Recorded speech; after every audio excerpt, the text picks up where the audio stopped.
Okay. So, hello everyone. I hope everyone is doing great. So, welcome to the second lecture of the DSA Bootcamp. Let me tell you what is the agenda of today. Today we will be covering the recursion from basic. We will learn recursion from the basic, and we will also learn what is merge sort. Yesterday in the first lecture, we completed selection sort and bubble sort. If you haven't watched the recording and if you were not in the lecture, you can also watch the recording afterwards. But today's lecture will not have anything common with the previous lecture. So if you haven't watched the previous lecture, it's okay to attend today's lecture. So we will try to keep today's lecture interactive because today is very important lecture from interview perspective, because in lot of interviews the interviewer asks you about merge sort and quick sort. Also quick sort we will cover in the next lecture, but because recursion is a part of merge sort, we will cover recursion from basic today.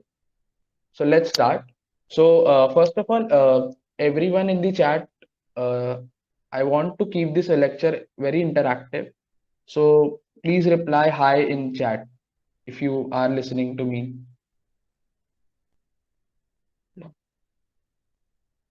Hi Ashish, hi Niket, hi Nurul, hi Vaibhav, hi. So let's start. तो if you तो कल अगर आप नहीं थे तो मैं बस रिवाइज समराइज कर देता हूँ कल की चीजें 5 मिनट में ही. तो हम लोग ने पढ़ा था सॉर्टिंग पढ़ा था. What is sorting? Sorting is just the rearrangement of large number of objects in some specific order. तो वो ऑर्डर कुछ भी हो सकता है, इंक्रीजिंग हो सकता है, डिक्रीजिंग हो सकता है, वो कुछ भी हो सकता है. It is some specific order. And हमने पढ़ा था कितने टाइप्स की सॉर्टिंग होती है. Mostly there are two types of sorting: comparison based sorting and counting based sorting. अभी तक जो हम पढ़ते आ रहे हैं, those are mostly comparison based sorting. Selection sort is a comparison based sort and bubble sort is also a comparison based sort. Comparison based sort means you have to compare some things, and based on the comparison you have to take some actions so that the resultant array or the resultant object you get will be in that order in which you want them to be. Okay. So then we learned selection sort. What was selection sort? It was the least optimized sorting algorithm. And why is that? In selection sort, we assume that we have one part of the array as sorted array, and the other part of the unsorted, and the other part is the unsorted array. तो हम लोग क्या बोलते थे, हम लोग वो point लेके जहां से प्रॉब्लम स्टार्ट होती है. तो प्रॉब्लम कहाँ स्टार्ट हो रही थी? अनसॉर्टेड एरे के फर्स्ट इंडेक्स से, राइट? तो फर्स्ट इंडेक्स को हम लोग लेते थे और हम देखते थे कि उसके आगे जो एरे में सबसे मिनिमम एलिमेंट है, हम उसके साथ उसे स्वैप कर देते थे. सो दिस वे हम लोग क्या करते थे, जो सॉर्टेड एरिया था उसका रीजन बढ़ा देते थे, और जो अनसॉर्टेड रीजन था उसका रीजन हम कम करते जाते थे. तो इवेंचुअली जो रिजल्ट हमें मिलेगा वो एक सॉर्टेड एरे होगा. Okay, so given an array, one part of the array is sorted and the other part was unsorted. The largest element in the sorted array is smaller than the smallest element in the unsorted array. So based on this result, we used to sort elements. And the approach was, we used to find the minimum element in the unsorted region of the array, and we will swap the minimum element with the first element of the unsorted array. So this was selection sort, and the time complexity was n square, and in the worst case also the time complexity was n square. Selection sort में हमारे पास ये disadvantage था कि अगर array पहले से भी sorted हुई तो भी हम लोग क्या अज्यूम करते थे, अगर पहले से भी एरे अनसॉर्टेड है सॉर्टेड है तो हम लोग यही अज्यूम करते थे कि वो अनसॉर्टेड है. बट हम लोग फिर भी मिनिमम, लाइक अगर वो सॉर्टेड भी है तो भी हम लोग मिनिमम फाइंड करेंगे और स्वैप करेंगे. तो इसीलिए ये वर्स्ट, लाइक टाइम कॉम्प्लेक्सिटी में ये लीस्ट ऑप्टिमाइज एल्गोरिदम है जिसकी टाइम कॉम्प्लेक्सिटी है N square. And in this we were not using any extra space, तो इसकी टाइम कॉम्प्लेक्सिटी भी ऑफ 1 थी. सो नेक्स्ट हम लोग ने देखा bubble sort. So what was bubble sort? इसके नाम से ही हमने एक स्टोरी बनाई थी कि बबल सॉर्ट इज बबल. जब आप वाटर में सोडा भी ऐड करते हो तो बबल्स ऊपर आते, तो इस केस में भी वही हो रहा था. जो हैवी बबल्स थे वो ऊपर आ रहे थे. So what we used to do, we used to start from the first index and then we used to swap if the previous element is greater than the current element. So if that condition is satisfied, then we use to swap, and at the end जो सबसे बड़ा element होगा वो array के and में आ जाएगा. and that we will consider at कि वो bubble बाहर आ गया and he is at his right position. So we used to find the largest element of the unsorted part of the array and we used to push the element at the last. So ऐसे कर करके हमें array पूरा sorted मिल जाता था. So what was the approach? We will compare the adjacent element and if they are in the correct order, then we will do nothing, but otherwise we will swap them if they are not in the correct order. So this was the thing. This was yesterday's lecture. Bubble sort का भी जो time complexity था, that was n square in the worst case. But हम लोगों ने ऐसा mechanism देखा था कल, जिससे हम देख सकते हैं कि अगर कोई iteration में एक भी swap नहीं हुआ, इसका मतलब कि अब से मेरा array जो है वो पूरा sorted है. तो then आपको continue करने की कोई जरूरत नहीं है, आप वहीं से array break कर सकते हो. So in the best case हम लोग का जो time complexity आता था वो O of n ही आता था, ना कि n स्क्वायर आता था. तो जो बबल सॉर्ट है वो सिलेक्शन सॉर्ट से अच्छा है और उसमें भी स्पेस कॉम्प्लेक्सिटी ऑफ 1 ही लगता था क्योंकि जो स्वैपिंग होता था वो एरे के अंदर ही होता था. हम लोग कोई न्यू मेमोरी लोकेशंस या फिर कोई डेटा स्ट्रक्चर यूज नहीं करते थे. सो if anyone is having any doubt in those two algorithms, you can watch the lecture. So now let's come to today's topic. Today's topic is very interesting and very, very important. In fact, many of the students struggles in recursion. उन लोग को like थोड़ी difficulty होती है. Personally, I was also facing some difficulties in understanding recursion. But like let's see now like what is recursion. So let's see the mathematical definition. So it's a logical procedure. So let me take a pointer. Yeah, it's a logical procedure which is specified by a sub procedure that yield values or instances of a function repeatedly by applying a routine operation. So this is the mathematical definition. Tension मत लो, ये थोड़ा सा like mathematical है तो इससे ज्यादा कुछ समझ नहीं आ रहा है. So let's simplify it in our own language. Okay. So recursion को हम लोग define कर सकते हैं. रिकर्शन तब बोला जाता है जब एक फंक्शन खुद ही को कॉल करता है. तो मैंने सी प्लस प्लस के बेसिक लेक्चर्स में बताया था कि एक फंक्शन क्या होता है. एक फंक्शन होता है एक फंक्शन होता है जिसकी एक बॉडी होती है, जो बॉडी एग्जीक्यूट होती है जब वो फंक्शन कॉल होता है. तो okay.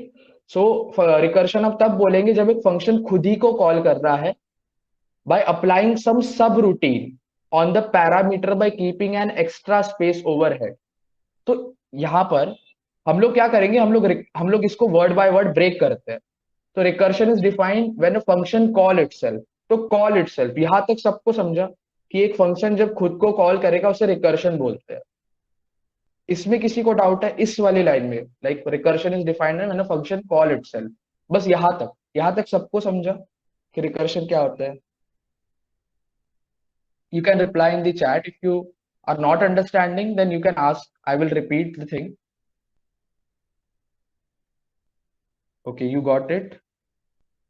Others, please reply. Yeah, okay. Okay, so I will continue ahead. So by applying some subroutine. अब subroutine क्या होता है, मैंने कुछ बॉडी बनाई और उस बॉडी पे some commands है, वो commands के हिसाब से वो कॉल कर रहा है खुद को. So that is called a subroutine. On the parameters. अब जब मैं कॉल करूंगा तो उसे एक पैरामीटर भी दूंगा जिसके हिसाब से रिकर्शन होगा by keeping an extra space overhead. So this is जो एक्स्ट्रा स्पेस ओवरहेड है ना, ये एक मेमोरी की बात हो रही है, यहाँ पे स्टैक की बात हो रही है. जो मेमोरी होती है हमारी उसमें दो चीजें होती है, एक स्टैक होती है और एक हीप होती है. उसके बारे में हम बात करेंगे आगे जैसे जैसे रिकर्शन में आगे बढ़ेंगे. So let's now see a problem. Let's see a problem which is how to calculate a factorial of a number using recursion. So how many of you don't know what is recursion and how many of you knows what is basic recursion?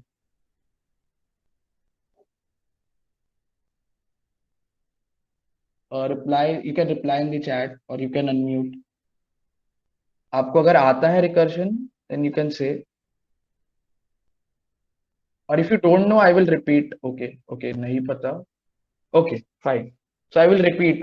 So I will like explain you what is recursion. So yeah, so let's define a function. ये पूरा mathematical है recursion, तो हम लोग इसे mathematical aspect से पढ़ेंगे ताकि हमें ज्यादा समझ आए. ओके. तो मैंने बोला कि एक जैसे मैथमेटिक्स में हम लोग फंक्शंस बनाते थे, राइट? वो फंक्शंस मुझे कुछ वैल्यू देता था। तो मैं बोलूंगा F of N is a function which gives me a factorial of a number. ये फंक्शन है। अगर इस फंक्शन में अगर आप एंड कुछ भी डालते हो, तो जैसे कि एफ ऑफ फाइव अगर मैंने डाला फंक्शन में, तो वो मुझे 120 देगा। क्योंकि 120, क्योंकि अच्छा, how many of you doesn't know what is factorial? I will से what is factorial.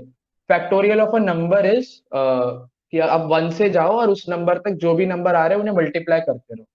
So 5 factorial is 5 into 4 into 3 into 2 into 1। Okay. So अगर आप इन्हें मल्टीप्लाई करोगे, 5 इंटू 4, लाइक 4 3 ज़ा 12, 12 2 ज़ा 24, एंड 24 इंटू 5 इज 120। सो इसका आंसर आ जाता है 120। एंड अगर आप सिमिलरली 4 का देखोगे, तो 4 into 3 into 2 into 1, that is 24। तो 24 का जो फैक्टोरियल है वो 24 है। सो यही वो फंक्शन कर रहा है, हमें वो फंक्शन उसका फैक्टोरियल का वैल्यू दे रहा है। Okay. So now let's define a function which gives us the factorial of a number. तो ये फंक्शन में मैंने बोला कि चलो मुझे फाइ का कैलकुलेट करना है, ठीक है। सो अब ये फंक्शन क्या बोलेगा? अब ये फंक्शन, हम रिकर्शन में क्या करते हैं पता है हम लोग? हमारे पास एक बड़ी प्रॉब्लम है। बड़ी प्रॉब्लम क्या है कि मुझे फाइ का फैक्टोरियल कैलकुलेट करना है। तो ये बड़ी प्रॉब्लम होगी, राइट? हम इस बड़ी प्रॉब्लम को स्मॉलर प्रॉब्लम्स में डालेंगे और उनसे आंसर लेके आएंगे बड़ी प्रॉब्लम्स का। ओके। वो कैसे करेंगे हम देखते हैं। सो सो लाइक आपको फैक्टोरियल क्लियर हुआ क्या? फैक्टोरियल क्या होता है? लाइक आई थिंक सबको पता होगा कि 11 ट्वेल्थ में सबने फैक्टोरियल पढ़ा होगा। हाँ भाई। इफ ठीक है, तो सबको पता है ना फैक्टोरियल क्या होता है? किसी को अगर नहीं पता है तो बता दो। Okay, everyone knows what is factorial. So I can write 5 factorial as 5 into 4 factorial, right? है ना? तो मैं इसे क्या कर सकता हूं? मैं इसे ऐसे लिख सकता हूं ना, f of n is equal to n, like this n and this is same, वो कैपिटल है और वो उसमें मत जाना। So I can write it as f of n is equal to n into f of n minus 1. I can write it like this ना, कि जो ये सिमिलर है, राइट? ये f of n क्या देता है? फैक्टोरियल देता है फाइ का। And then I can write it as pi into 4 factorial. So f of n is equal to f of n, sorry, n into, मैं इसे ऐसे लिख देता हूँ, f of n is equal to n into f of n minus 1। ये function की value है। This is capital F। तो let me increase the font of it. ठीक है। ये ऐसे मैं इसे लिख सकता हूँ, राइट? ये चीज समझी सबको? इसमें किसी को डाउट है? क्या मैं फैक्टोरियल को ऐसे लिख सकता हूँ?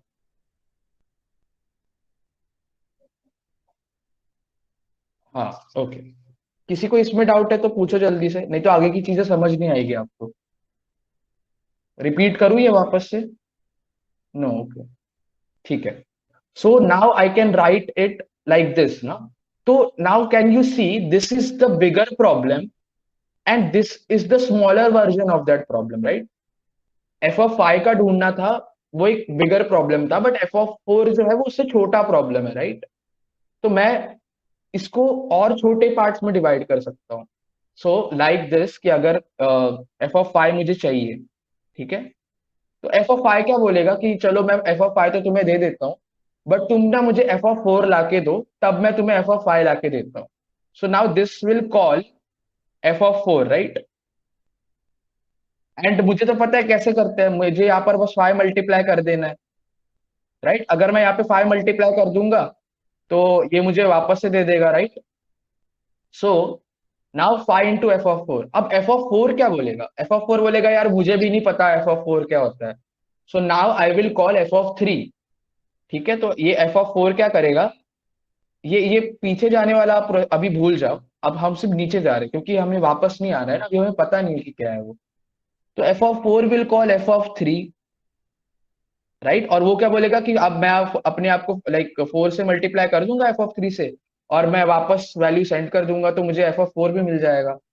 अब f of 3 क्या बोलेगा? मुझे भी नहीं पता f of 3 क्या होता है। तो मैं f of 2 से पूछूंगा कि बताओ क्या है, तो यहाँ पे मैं 3 से मल्टीप्लाई कर दूंगा। अब एफ ऑफ टू भी बोलेगा, मुझे भी नहीं पता कि एफ ऑफ टू क्या होता है। तो F of one, but F of one तो हमें पता है ना क्या होता है, सबसे स्मॉलेस्ट प्रॉब्लम, सबसे इससे नीचे हम जा नहीं सकते हैं। एफ ऑफ वन पता है हमें क्या है, एफ ऑफ वन होता है one, right. F of one जो फैक्टोरियल ऑफ वन होता है वो वन ही होता है, राइट। तो मैं क्या बोलूंगा, इसको टू से मल्टीप्लाई कर दूंगा मैं, right. So now F of one will give me value one, right. So ये वैल्यू क्या हो जाएगा, ये वैल्यू क्या रिटर्न करेगा, ये वैल्यू रिटर्न करेगा टू इंटू वन, ठीक है। नाउ अब मुझे यहां पर टू इंटू वन आ गया होगा एफ ऑफ टू में। अब ये क्या वैल्यू रिटर्न करेगा, थ्री। और ये जो एफ ऑफ टू था, एफ ऑफ टू क्या था, three into two into one, right.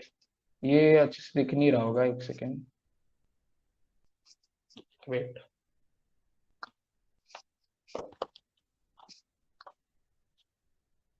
या now it is okay. So three into two into one, अब यहाँ पे three into two into one है, वो तो एफ ऑफ थ्री की वैल्यू रिटर्न हुई है ना, अब वो फोर से मल्टीप्लाई होके देगा। तो four into three into two into one, right. और अभी यहाँ पर एफ ऑफ फोर में ये वैल्यू आ जाएगा। अब ये वापस वैल्यू क्या रिटर्न करेगा, five into four into three into two into one. तो देखो मुझे एफ ऑफ फाइव में क्या मिला, five into four into three into two into one. Like this is how recursion works, and you will get the answer as 120।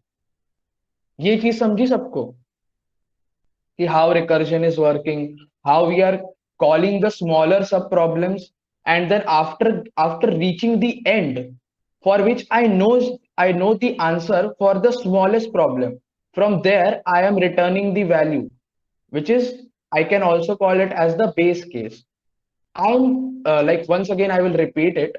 मेरे पास एक बड़ी problem है, and I'm dividing that problem into smaller sub problem till the point I knows the answer for that smaller sub problem, and from that point I'm returning the answer.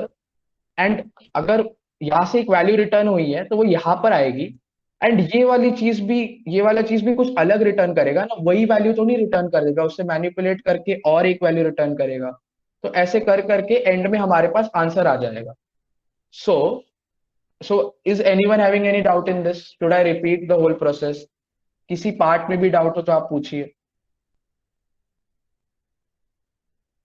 सबको समझा ये? अगर आपको समझा भी है तो भी आप रिप्लाई कर सकते हो कि I got it. Okay, Ashish got it, okay, nice. सब लोग बताओ यार, इंटरैक्टिव रखो थोड़ा सेशन, तो मजा है सबको।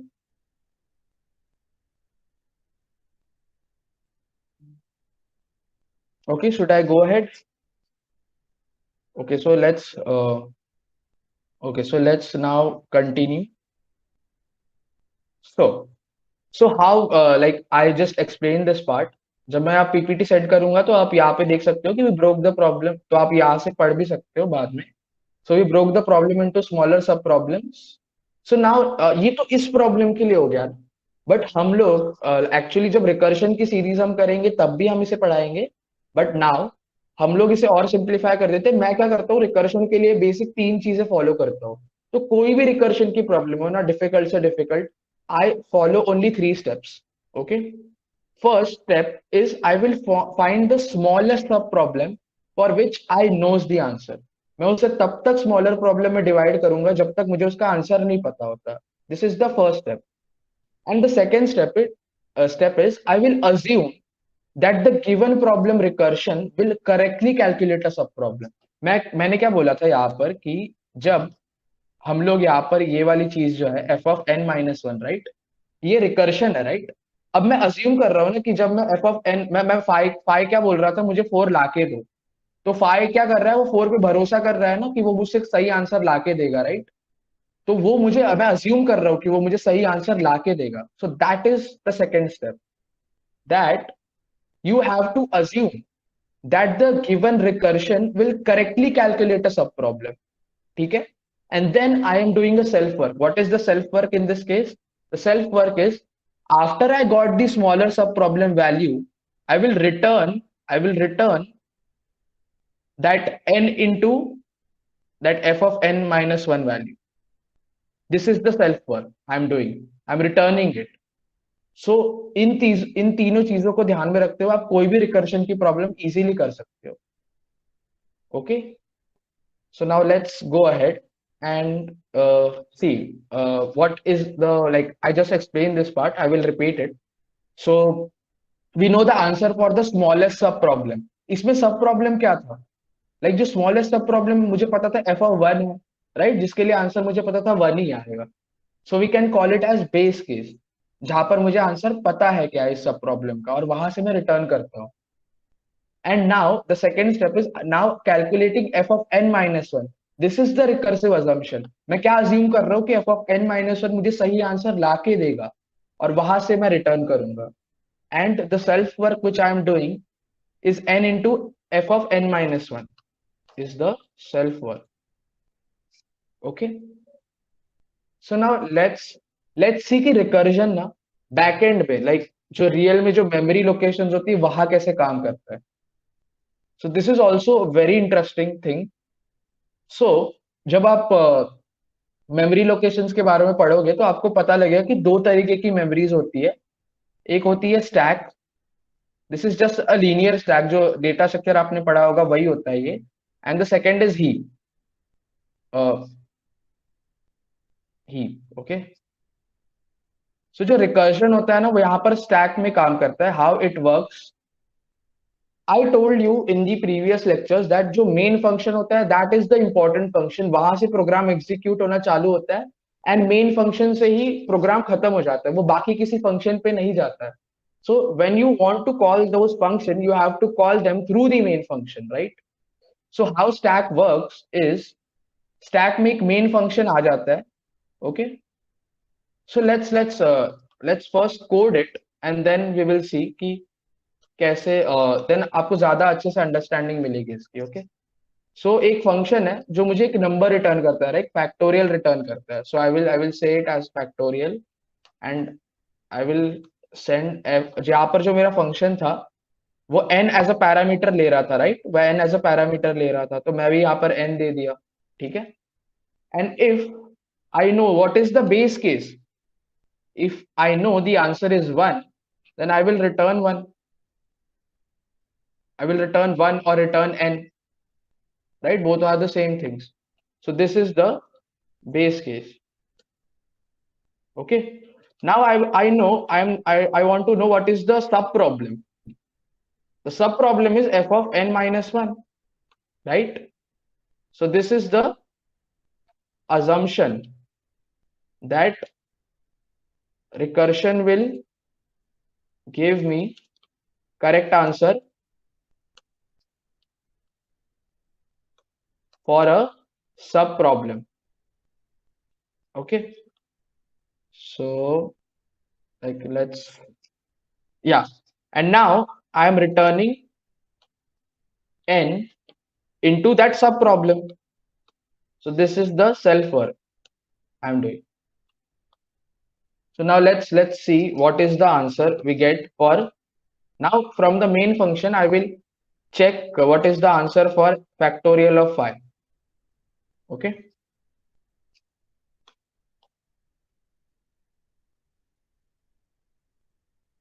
Okay, what is this? Okay, this is not f, this is factorial. So yeah, I passed n as pi and I got 120. Let's see if I pass 4, then I should get 24 as the answer. Let's see whether I'm getting 24 or not. Okay, sorry. I'm not taking input. I'm actually passing here n, that pi. That is why it is giving me 120 only. So if I take input in n and if after I pass n, then it will give me the answer for n, right? So let me run it again. Yeah. So I'm getting 24. ये समझा सबको, programme समझा सबको, and वो 3 step समझे जो मैंने समझाए थे और हम उसे कैसे यूज कर रहे हैं इसमें. यहाँ पर किसी को डाउट है किसी भी चीज में तो यू कैन आस्क. सबको क्लियर हुआ कैसे हम लोग कोड लिख रहे हैं?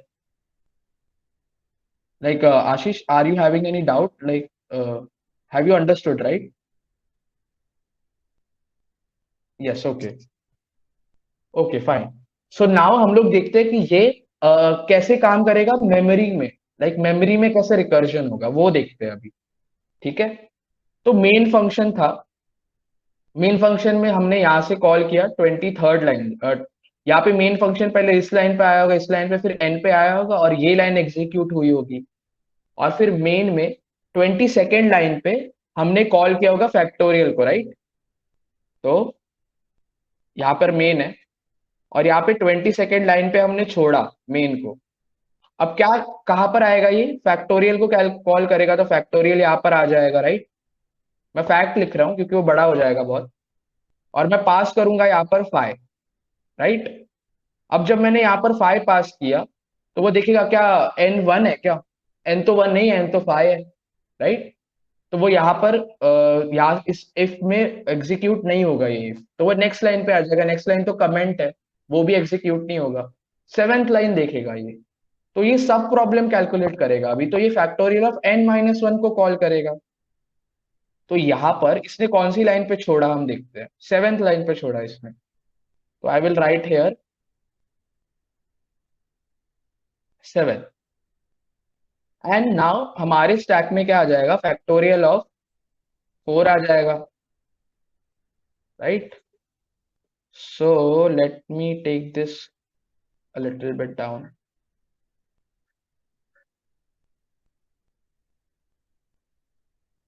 ठीक है, तो 4 पे किया और फिर 4 पे आएगा तो क्या होगा, 4 पे ये नया फिर से फंक्शन कॉल होगा। क्या एन 1 है, एन तो 4 है, एन तो 1 नहीं है, तो ये लाइन फिर से एग्जीक्यूट नहीं होगी। कमेंट से तो नहीं होगा, अब सब प्रॉब्लम पे आएगा। एक्चुअली यहाँ पर सब प्रॉब्लम ने इसे कॉल किया होगा, राइट। सब प्रॉब्लम वाली लाइन से कॉल किया होगा। और ये 4 पे क्या होगा, यहाँ पर भी जो सब प्रॉब्लम वाली लाइन आएगी उसने ऊपर एक एफ ऑफ 3 को कॉल करेगा अब वो।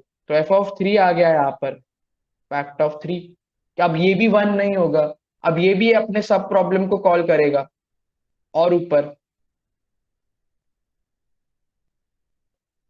सेम एज एफ ऑफ 2 ये भी सब प्रॉब्लम को कॉल करेगा। एंड फाइनली यहां पर भी एफ ऑफ 1 होगा।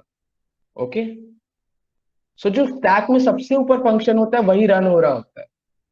ओके, और नॉर्मली हम लोग बोलेंगे कि वहां पर हमारा जो एग्जीक्यूशन वाला पॉइंटर होता है वो चल रहा होगा, वहां से एग्जीक्यूट हो रहा होगा। तो यहाँ से भी सब प्रॉब्लम वाली लाइन पे ये नहीं पहुंचेगा। अब जब F1 हो जाएगा ना, तो यहाँ पर N1 हो जाएगा और ये लाइन एग्जीक्यूट होगी, तो अब यहाँ से रिटर्न कर देगा। रिटर्न कर देना मतलब क्या, स्टैक से बाहर निकल जाना। अब F1 स्टैक से बाहर निकल जाएगा, बट इसने तो सब प्रॉब्लम लाइन से कॉल मारी थी ना, सब प्रॉब्लम से कॉल मारी थी। तो ये सब प्रॉब्लम पे ही रिटर्न करेगा। सब प्रॉब्लम क्या बोलेगा, 2 इंटू यहाँ से जो वैल्यू रिटर्न हो रही है 2 into 1, राइट। अब यहां से अब ये भी फंक्शन क्या रिटर्न करेगा, ये n इंटू सब प्रॉब्लम जो मैंने किया 2 into 1। अब ये 2 into 1 यहाँ पे रिटर्न होगा, यहाँ पे 2 हो जाएगा और ये क्या बोलेगा 3 into 2 कर दो। बट अब जब ये रिटर्न कर देगा वैल्यू तो ये भी स्टैक से निकल जाएगा, राइट। और अब जब यहाँ पे 3 into 2 होगा तो ये भी रिटर्न कर देगा अपना ये वैल्यू। यहाँ पर क्या हो जाएगा 3 into 2, 4 into 3 into 2, और ये भी स्टैक से निकल जाएगा। एंड नाउ ये भी रिटर्न करेगा value which will be 5 into this value which is 4 into 3 into 2, right. And जब ये भी रिटर्न करेगा तो ये मेन फंक्शन में लाइन नंबर 22 को रिटर्न कर देगा। और फिर कोड नॉर्मली 22 के बाद से जो भी अगर एग्जीक्यूट होना है, अगर यहाँ पर हेलो लिखा है मैंने, तो ये एग्जीक्यूट होना चालू हो जाएगा। Okay, so this is the complete stack. जब ये रिटर्न हो जाएगा तो ये स्टैक से निकल जाएगा, एंड देन ये भी निकल जाएगा। एंड देन जब मेन फंक्शन एग्जीक्यूट हो जाएगा तो मेन फंक्शन भी निकल जाएगा। सो this is what happens in the background when recursion is done. Okay, so have you understood this thing, this concept of stack, कि recursion में क्या हो रहा है behind the scenes and कैसे काम कर रहा है? Okay, is anyone having any doubt in this? I can repeat, if you have any question you can ask.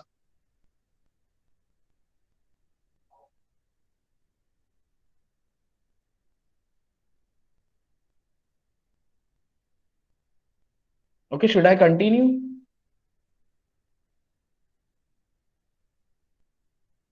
Okay, so I will continue.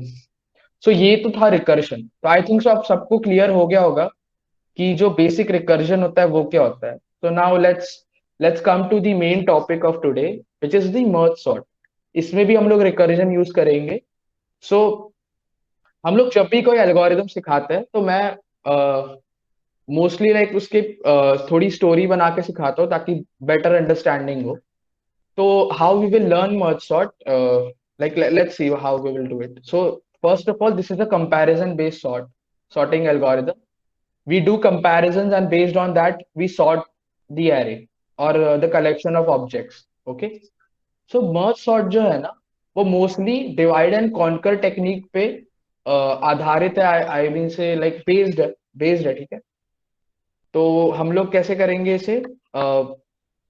But मैं पहले बता देना चाहता हूँ कि डिवाइड एंड कॉन्कर क्या है. हमारी जो कोडिंग होती है ना उनमें मोस्टली चार पैराडाइम्स होते हैं.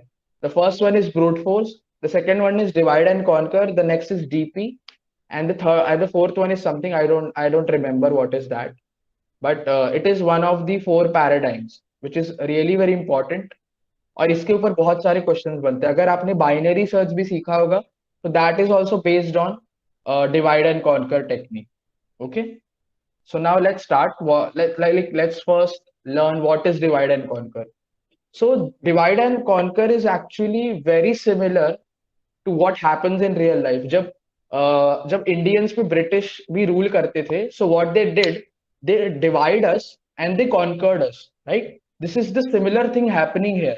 यहाँ पर भी हम लोग एरे को डिवाइड करेंगे. हम लोग उन्हें तो इसको ऐसे सोचते हैं कि हमारे पास पूरा एरे हमें सॉर्ट करना है. तो that is a very big problem, right? हमें पूरा एरे सॉर्ट करना है, सो that is a very big problem. So what I will do, I will divide the array. मैं एरे को ब्रेक कर दूंगा छोटे हिस्सों में, और उन छोटे हिस्सों में देखूंगा कि क्या ये भी अभी भी ये बड़े ही प्रॉब्लम्स है. तो मैंने तब तक डिवाइड करूंगा जब तक ये बहुत ही सिंपल प्रॉब्लम नहीं बन जाती, और फिर मैं उन्हें सॉल्व करना स्टार्ट करूंगा ताकि इवेंचुअली एट द एंड मेरा पूरा बड़ा प्रॉब्लम सॉल्व हो जाए. So this is how I will divide it into smaller sub problem, and then after reaching a point where I know that I cannot further divide it into more sub problems, then I will start conquering it. Okay, so divide and conquer says that you are going to divide your problem into at least into least size problem for which we already know the answer. देखा, मैं इसीलिए हम लोग ने recursion किया सीखा पहले, क्योंकि recursion also says the similar thing, and after that we will solve the bigger problem from that, right? So let's see how we will do it. सो ये करने से पहले ना हम लोग थोड़ा सा इसको लाइक डायरेक्टली मर्ज सॉर्ट नहीं सीखते हैं, ताकि फिर बहुत सारे कंफ्यूजन आ जाते हैं, तो हम लोग ब्रेक कर देते हैं इनके अंदर के सब टास्क. तो वो मर्ज सॉर्ट के बारे में आप भूल जाओ. मैं आपको एक सिंपल सा प्रॉब्लम देता हूँ. Let's say we have two sorted arrays. दो एरे है मेरे पास, लेट्स से ए और बी, और मुझे दोनों को कंबाइन करना है, दोनों को मर्ज करना है एक नई एरे में जो सॉर्टेड होनी चाहिए, जिनमें दोनों एरेस के एलिमेंट्स होने चाहिए, बट जो रिजल्टेंट एरे है वो सॉर्टेड है. तो let me give you an example. कैसे करूंगा मैं. This is suppose this is 1 2 and this is 5 6 7 8, right? ऐसे ऐसे नहीं करते हम, इसको थोड़ा सा अलग करते हैं. इसको हम 5 बना देते हैं, इसको हम 7 बना देते हैं, ठीक है? और इसको हम क्या बोलेंगे, ये है लेट्स से 3 है, यहाँ पे 6 है, और यहाँ पर 2 है, और यहाँ पर समथिंग 8 है. ठीक है? Okay, so this is not sorted. I will. Okay, 2 3 6 8. या, so this is the A array and this is the B array. ठीक है? Now I want to get the C array. तो C array कैसा होगा, इन ये ये जो चार एलिमेंट है और ऊपर और नीचे, इनको मिला के 8 एलिमेंट्स हो जाएंगे, राइट? तो मुझे आठों एलिमेंट्स एक एरे में चाहिए और वो सॉर्टेड होने चाहिए. तो इसका आंसर क्या आएगा, 1 होगा, फिर उसके बाद दो टूज होंगे, और फिर 3 होगा, और फिर 5 6 7 8. ये रिजल्टेंट एरे आना चाहिए. ठीक है? ये ए एरे है, ये बी एरे है, और मुझे सी बनाना है। So I want to ask the audience कि हम लोग ये कैसे करेंगे। Do you have any idea कि आपके पास कोई अप्रोच है क्या कि इसे हम कैसे करेंगे, how we will perform this operation, और how we will solve this problem. कि दो एरे दी गई है जो ऑलरेडी सॉर्टेड है, and then I want to create a new array which consists of all the arrays which are in A and B, and those elements should be in a sorted order, let's say ascending order। तो कैसे करेंगे? अगर कोई thoughts है किसी के पास कैसे करेंगे, तो you can share your idea.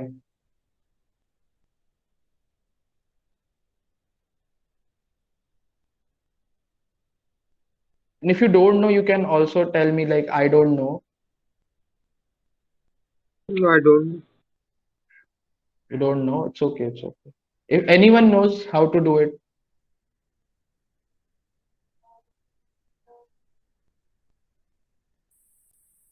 okay. Okay, so no one knows, I think so. So let's see how we will do it, okay? So yeah, we can come, we will do that thing, but we will do it in a bet like we will develop a technique kind of a thing. So like first the basic, let's see what is the very simple approach, like the first thing which comes in my brain, I will tell you that, okay? So मैं बोलता हूँ कि मुझे पता है ये दोनों array है मेरे पास, मैं सिंपल एक काम कर देता हूँ, मैं इनकी साइज ले लेता हूँ। सपोज इसकी साइज है एन और इसकी साइज है एम, तो मैं एक एरे बना दूंगा जिसकी साइज होगी एन प्लस एम, ठीक है? और फिर मुझे दो एल्गोरिदम्स पता है जो मैंने तुम्हें सिखाए हैं। मुझे पता है सिलेक्शन सॉर्ट, और मुझे पता है बबल सॉर्ट, राइट? मुझे पता है सिलेक्शन सॉर्ट और बबल सॉर्ट। मैं क्या कर दूंगा, एक नया एरे बना दूंगा और उसमें सिलेक्शन सॉर्ट लगा दूंगा, या फिर बबल सॉर्ट लगा दूंगा। तो उससे मुझे आंसर मिल जाएगा, राइट? उससे तो पक्का आंसर मिल जाएगा, राइट? क्योंकि but that will take N square, like N plus M square time for sorting, ठीक है? This is the naive approach, like the simplest approach we can think of. कि मुझे पता है दो एरेज है, मैं उनको एक कंबाइन करता हूँ सी में, और फिर सी को जो जो मुझे दो एल्गोरिदम्स पता है पहले से, सिलेक्शन और बबल, मैं उनसे सॉर्ट कर देता हूँ, ठीक है? बट उनमें क्या टाइम कॉम्प्लेक्सिटी लगेगी, latest think the worst complexity which is an square. But इसमें एन स्क्वायर पहले था इसलिए क्योंकि पूरे साइज की एरे, जो पूरी एरे की साइज थी वो एन थी। बट यहाँ पर तो साइज एन प्लस एम है ना, तो मुझे क्या टाइम कॉम्प्लेक्सिटी लगेगी, N plus M square, which is very huge, ठीक है? So I can not like do this because आप इतनी ज्यादा टाइम कॉम्प्लेक्सिटी में करोगे, so this is like very like least optimise, बहुत ज्यादा ऑप्टिमाइज नहीं है ये, और कोई भी प्रेफर नहीं करेगा इसको करना। सो बट आप अगर एक चीज नोटिस करोगे, like if you can do this, but you are not thinking in a smart way. हमारे पास जो दोनों एरे है वो ऑलरेडी सॉर्टेड है ना, तो हम लोग उसका क्यों नहीं यूज करते, right? So let me write the array once again, 1257 and 2368, 2368।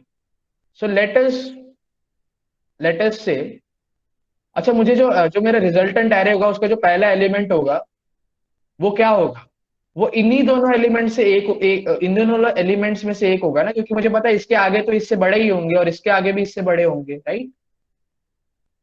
Yes, yes guys, तो ये समझ रहा है सबको? You can reply in the chat yes और नो। Yes, okay. सो मैंने क्या बोला, फिर से रिपीट करता हूँ कि जो रिजल्टेंट एरे होगा सी, उसका जो पहला एलिमेंट होगा वो इन दोनों में से एक होगा, राइट? क्योंकि इसके आगे तो बड़े हैं इससे और इसके आगे भी इससे बड़े हैं। तो इन दोनों में से अगर कोई एक एलिमेंट होगा तो मैं क्या कर सकता हूँ, सिंपली इन दोनों में से जो देख लो जो मिनिमम है वो डाल दो। तो वन डाल दिया मैंने। अब इसको ऐसे ही करते हैं, बट अब थोड़ा सा स्मार्ट करते हैं। यहाँ पर मैंने आई लगा दिया, एक पॉइंटर है। अच्छा, वो वाला पॉइंटर नहीं है जो सी प्लस प्लस में यूज होता है, ये दूसरा पॉइंटर है। ये मैंने एक आई वेरिएबल को इसके इंडेक्स दे दिया है। सपोज आई इसमें जीरो था, क्योंकि ये जीरो इंडेक्सिंग है ना, ये जीरो है, ये वन है, ये टू है, ये थ्री है, राइट? ये इंडेक्सिंग दे दी, और जे को भी मैंने जीरो दे दिया इनिशियली। अब मैं देखूंगा कि ए ऑफ आई और ए ऑफ जे में से मिनिमम क्या है ना? अगर ए ऑफ आई मिनिमम था इस केस में तो मैंने 1 डाल दिया। और के किस लिए रखा, के सी के इंडेक्स के लिए रखा, तो दिस इज के इज इक्वल टू 0, है ना। अब अगर आई और जे में से जो मिनिमम था मैंने डाल दिया इसमें। अब आई को डाल दिया, अब आई को मैं यहां से आगे लेके जा सकता हूँ। एक वेट, ओके। अब आई यहां पर आ गया और जे तो वही रहा। अब 2 और 2 में से कौन है बड़ा, 2 ही है, राइट। तो मैं ऊपर वाले ले लेते हैं, नीचे वाले तो कुछ फर्क नहीं पड़ेगा, ठीक है। सो नाउ जो आई होगा वो और आगे आगे 2 पे। तो अब 5 और 2 में से कौन बड़ा छोटा है, 2 है, तो मैं यहाँ पे 2 डाल दूंगा। अब क्या होगा, अब मेरा जे जो होगा वो आगे चला जाएगा।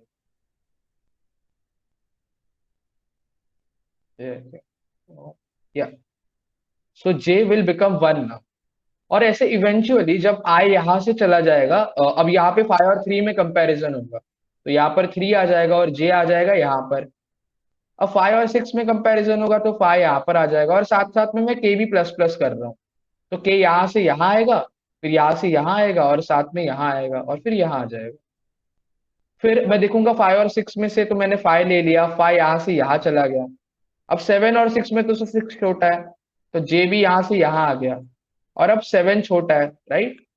तो अब ये खत्म हो गया, तो अब ये लूप से बाहर आ जाएगा। बट एक तो चीज मुझे कंफर्म होगी कि दोनों एरे में से एक एरे पहले एग्जीक्यूट हो गया होगा, तो इसीलिए मैं अब दूसरा बना सकता हूँ। तो लेट्स कोड दिस थिंग, ठीक है। मैं एक एरे बनाता हूँ ए which is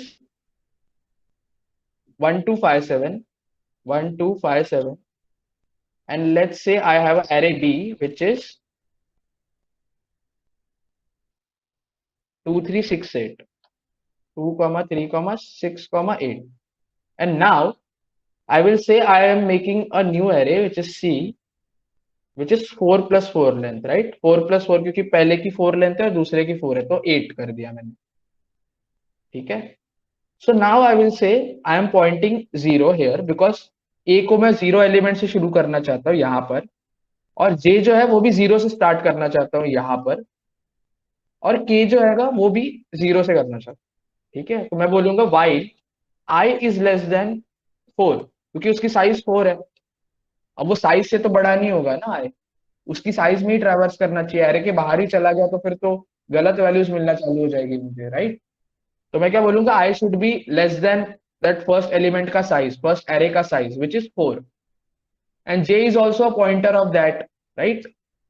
I is the pointer of A, and similarly यहाँ पर J is the pointer of B, ठीक है। एंड सिमिलरली यहाँ पर भी मैं लिख देता हूं कि K is the pointer of C. So now I will say कि जो जे होगा वो इसका पॉइंटर होगा 4, क्योंकि उसकी भी साइज 4 ही है, राइट। तो अब मैं बस क्या कंपेयर करना है मुझे, कि if A of I is less than B is less than equal to B of I, है ना। मैं डाल दूंगा यहाँ पर C of K is equal to A of I, और फिर आई को भी आगे लेके जाऊंगा, के को भी आगे लेके जाऊंगा।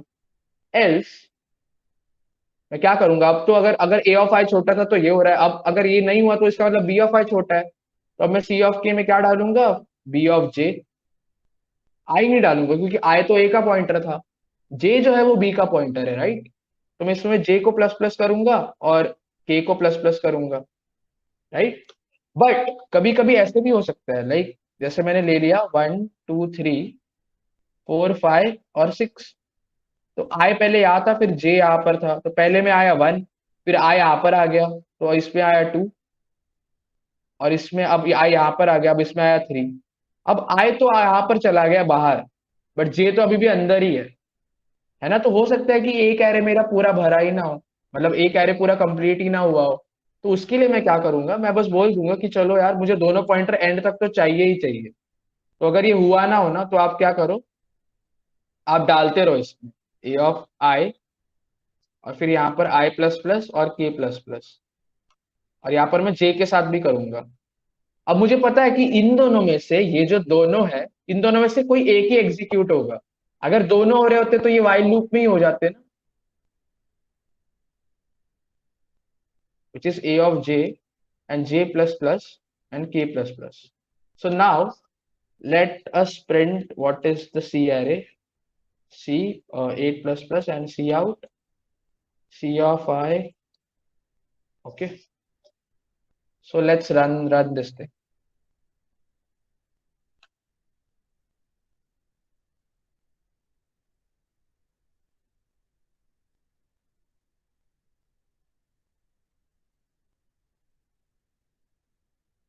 Yeah.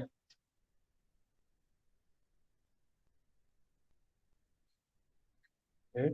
Okay. Not getting the correct values. Why? Okay. Wait.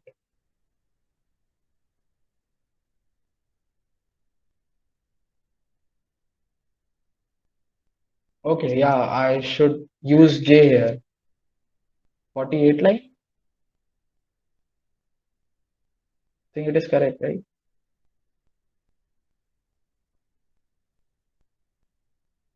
Yeah. I think now it should work.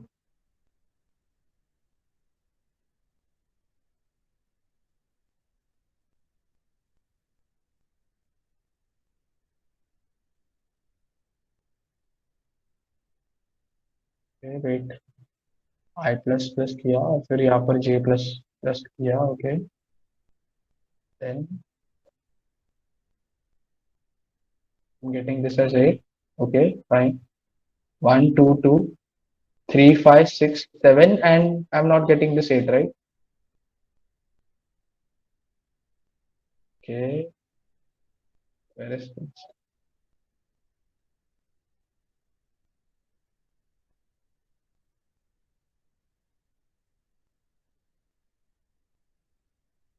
J is less than 4.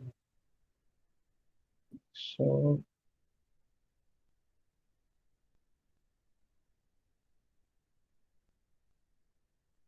this is the sorted order. Yeah, it's fine. Let's see. Let's run it again.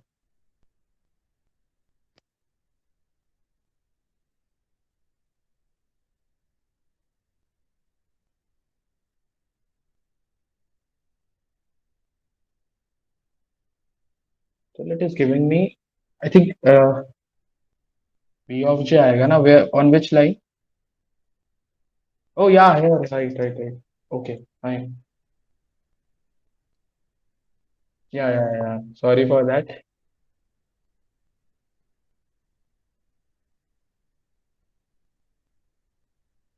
Yeah. So now you are getting the correct array, which is the which contains both the array, both the elements of A and B, and the resulting array is in the sorted form. So इसमें किसी को doubt है? Like everyone got this thing?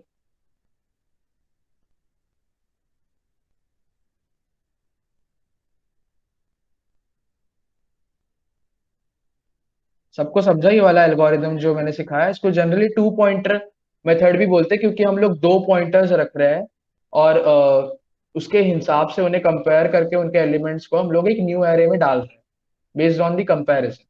तो this is the first thing which is used in merge sort. और ये जो हमने सीखा इसको हम लोग बोलते हैं conquer part of the merge sort algorithm. Okay. So now let me come to the part. Yeah. So merge sort में हम लोग क्या करेंगे? So अब merge sort पे वापस आ जाते हैं. अभी हम लोग ने देखा कि वो दो अगर sorted arrays दिए तो मैं उसे कैसे merge करूंगा, right? So अब हम लोग merge sort पे वापस आ जाते हैं. So what I told you, we'll divide the array in smaller sub problem. We will divide the array into two. Basically, we will divide the array into two halves till we cannot divide it further. So after reaching that, we will conquer them using two pointer technique, which I just told you. So let's see what is happening here.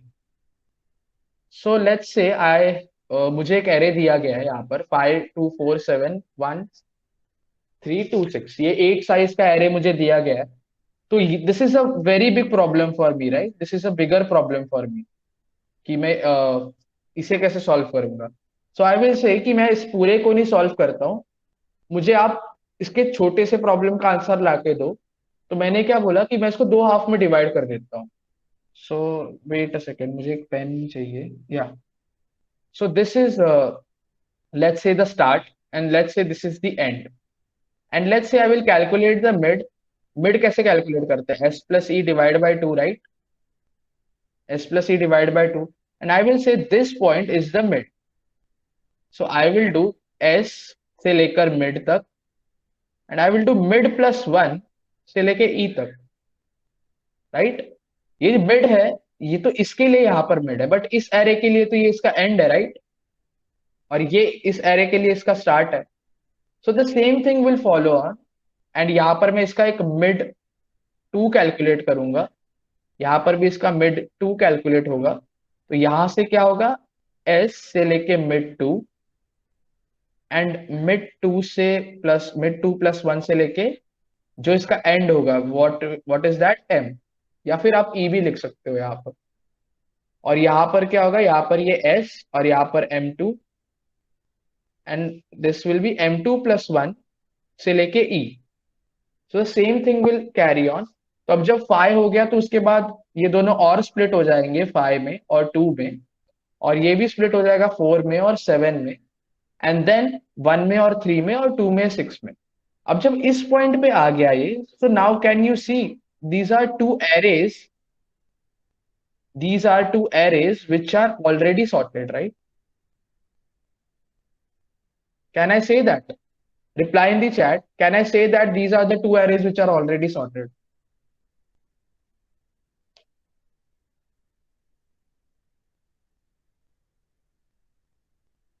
Yes, okay. सब लोग reply करो, जिसको भी समझा है, जिसको भी अगर कोई डाउट है वो भी पूछ सकते हो. बट मुझे अभी बताओ कि क्या ये दोनों एरे सॉर्टेड है, राइट? ये दोनों एरे सॉर्टेड है. तो क्या मैं अब अभी जो मैंने आपको टेक्निक बताई विच is the two pointer method, उनसे मैं इन्हें सॉर्ट कर सकता हूँ? And like the answer is obviously yes, मैं कर सकता हूँ. तो मैं इसे कैसे करूंगा? मैं यहाँ पर एक पॉइंटर लगा दूंगा आई, एंड यहाँ पर एक जे लगा दूंगा, एंड मैं बोलूंगा कि जो भी है आंसर वो यहाँ पर आप उन्हें सॉर्टेड फॉर्म में एक न्यू एरे बना दो और उन्हें सॉर्ट कर दो. Same will follow for this also, and same will follow for this also, and same will follow for this. तो अब इन स्मॉलर प्रॉब्लम्स को मैंने सॉल्व कर लिया, राइट? अब इनसे और थोड़ी बड़ी प्रॉब्लम पे आते हैं. तो अब ये जो प्रॉब्लम है, this is again two arrays which are already sorted, right? So now these two arrays which are already sorted, I can now again sort them using two pointer method into a new array, right? वापस से जब मैंने इन्हें sort कर लिया, and again I got two arrays which are already sorted, and then I will make my last array like which was the original array, and I will and this array will be sorted, right? ये वाली चीज समझी सबको कि जो final array होगा वो sort होगा. तो हम लोग कैसे हर एक स्टार्ट से हम लोग उसे स्मॉलर प्रॉब्लम में हमने उसे डिवाइड किया, ताकि एक ऐसे पॉइंट पे हम लोग आ जाए जहां पर मुझे और मैं उन्हें डिवाइड नहीं कर सकता, और फिर वहां से मैंने उन्हें कॉन्कर करना स्टार्ट किया, ताकि छोटे प्रॉब्लम्स को कॉन्कर करूं और इवेंचुअली एट द एंड जो सबसे बड़ी प्रॉब्लम थी वो कॉन्कर हो जाए. Like should I repeat this part once again? I can repeat, but आप बताइए मुझे कि आपको समझा है, या should I repeat it again?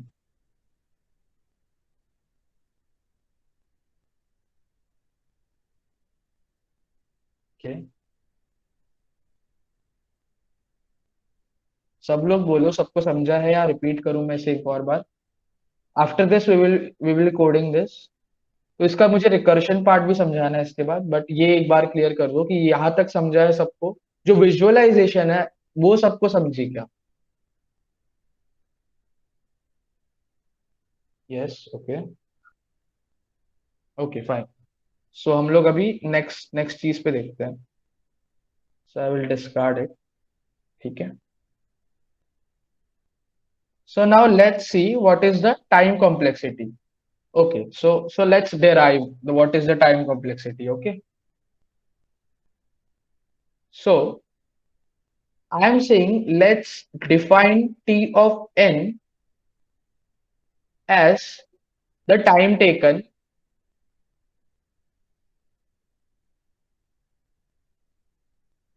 taken by the time taken by the function to sort the array,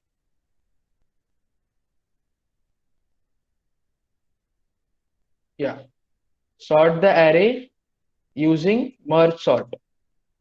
Okay, I think so it's not visible, so I will increase the font.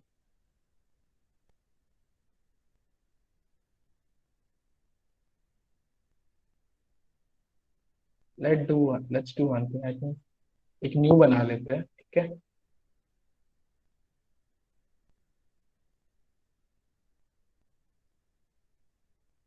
Okay, यही से कहते हैं, फिर new बनाते हैं। I've already derived the derivation, so let's new ही बना लेते हैं, ठीक है। So let's say कि जो t of n है, that gives me the time to sort the array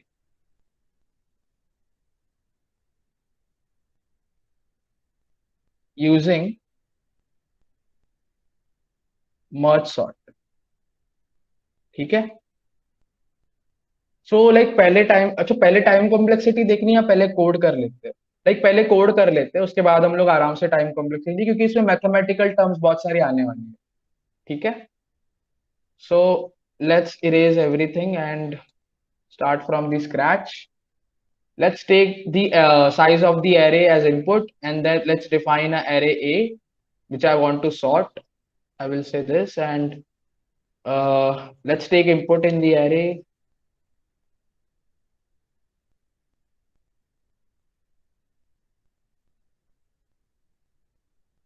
ठीक है, अब मैं क्या करूंगा, अब मैं मर्ज सॉर्ट करता हूँ, मैं लाइक मर्ज सॉर्ट के फंक्शंस बनाते हैं। तो हम लोग क्या करते थे, पहले डिवाइड करते थे, राइट। तो हम लोग डिवाइड करेंगे पहले। I am passing the array and I am passing the start and the end, ठीक है। ये क्यों मैंने पास किया, मैंने आपको जब ये चीज समझाई थी, आ,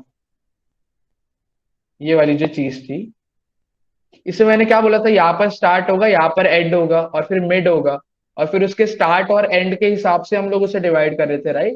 that is why it is important to take start and end. So based on start and end हम लोग इसे डिवाइड कर पाए। कोड में कैसे होगा, हमें तो इंडेक्स से पता लगेगा नहीं कि यहाँ से स्टार्ट हो रहा है, यहाँ से एंड हो रहा है। बट यहाँ पर तो हमारी विजुअलाइजेशन के लिए हम लोग उसे ऐसे डिवाइड कर रहे थे, बट कोड में तो वैसा नहीं होगा ना। कोड में हम लोग इंडेक्स के हिसाब से करेंगे कि लाइक अभी जो पार्ट का इंडेक्स है, मैं ऐसे सोचूंगा कि इतना पार्ट हो चुका है डिवाइड, और दूसरे में जो इंडेक्स होगा उसका दूसरा पार्ट होगा। So will do like that. सो मुझे मिड चाहिए था, राइट। मैं मिड क्या करूंगा, मिड कैसे कैलकुलेट करते हैं, we can do start plus end divide by 2। So is this correct, I want to ask the audience कि ये करेक्ट है क्या, ये काम करेगा? और अगर काम करेगा तो मुझे इसे यूज करना भी चाहिए या नहीं, या फिर ना काम नहीं करेगा? I want to ask you. कोई भी चैट में रिप्लाई कर सकता है दिस इज राइट और रॉन्ग, और इस अगर राइट है तो क्या कुछ उसमें लाइक फॉल्ट है कुछ, वो आप बता सकते हो चैट में। So if anyone knows what is the wrong with this thing or it is right,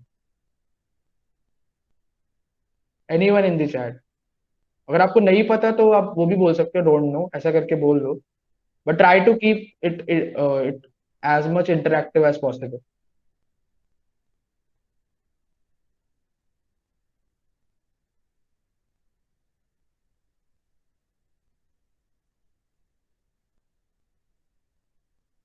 no idea, okay. But ये तो आपको क्लियर है ना कि मिड ऐसे ही कैलकुलेट करेंगे, start plus end divide by 2, right. ये मतलब सही लग रहा है ना, इसमें तो कुछ डाउट नहीं कि मिड ऐसे कैलकुलेट हम नहीं करेंगे। ये तो क्लियर है कि मिड ऐसे ही कैलकुलेट होगा, start plus end divide by 2। Yes, okay, yeah. So the problem is that जब हम ये फॉर्मूला यूज करते हैं ना, तो व्हाट इट इज डूइंग कि अगर start plus end divide by 2 करता हूं ना, तो ये जो ब्रैकेट में होता है ना, हमने पढ़ा है कि जो ब्रैकेट में हम चीजें लिखते हैं वो पहले कैलकुलेट होती है, राइट। तो समटाइम व्हाट हैपेंस इज, अगर इनकी वैल्यू बहुत बड़ी हो जाती है ना, तो ये इंट की रेंज से ओवरफ्लो कर जाती है। इंट की जो रेंज होती है दैट इज 2 raised to 32 और 31, उससे ये ओवरफ्लो कर जाती है, तो नेगेटिव वैल्यूज आना स्टार्ट हो जाती है इस मिड में। So that we don't want. तो हम लोग क्या करते हैं, इस फॉर्मूला में हम लोग चेंजेस कर देते हैं। हम लोग क्या करते हैं, स्टार्ट, समझे आपको ये ओवरफ्लो कर जाएगा, वो स्टार्ट प्लस एंड की वैल्यू पहले कैलकुलेट होगी, बाद में 2 से डिवाइड होगी, राइट। तो हम लोग क्या करेंगे, वो जो पहले वैल्यू अगर बड़ी हो गई ना, तो वो नेगेटिव वैल्यू देना स्टार्ट करेगा, वो ओवरफ्लो कर देगा इंड से। तो इसीलिए हम लोग क्या करते हैं, हम लोग वही फॉर्मूला यूज करते हैं, बट उसे थोड़ा मैनिपुलेट करके यूज करते हैं। तो हम लोग क्या करेंगे, हम लोग and minus start divide by 2 करेंगे। ये दिस इज सेम, लाइक अगर आप इसे करोगे तो देखो मैं क्या लिखता हूँ कि S plus E minus S divide by 2, ये मैंने लिखा है, राइट। अब इसको हम लोग ब्रैकेट्स ओपन करते हैं, ठीक है। एस, अगर मैं 2 को नीचे एलसीएम लूं तो 2 into s हो जाएगा, plus E minus S, and this thing will be in a bracket, and I will divide it by 2, right. अगर अब मैं इसे और सिंप्लीफाई करता हूँ, सो 2 into s minus S S हो जाएगा, तो that will be S plus E divide by 2। सो देखो, जो मैंने पहले प्रॉब्लम जो पहले लिखा था मैंने, start plus end divide by 2, right, वही वही चीज यहाँ पर आ रही है। ठीक है, तो मैं इसे थोड़ा मैनिपुलेट करके लिखूंगा। तो यहाँ पर ये फॉर्मूला यूज करने का क्या बेनिफिट है, स्टार्ट यहाँ पर हो जाएगा, और and minus start divide by 2। तो यहाँ पर अगर आप देखोगे कहीं पर भी वैल्यू, ये जो वैल्यू आएगी ये डिवाइड बाय 2 होकर आएगी, तो ये इतनी बड़ी वैल्यू नहीं होगी मेरे पास, तो ये कभी भी ओवरफ्लो नहीं करेगा इंटीजर से। ये चीज समझी सबको कि क्यों हम लोग वो फॉर्मूला यूज नहीं करते, ऐसे उसे मैनिपुलेट करके यूज करते हैं।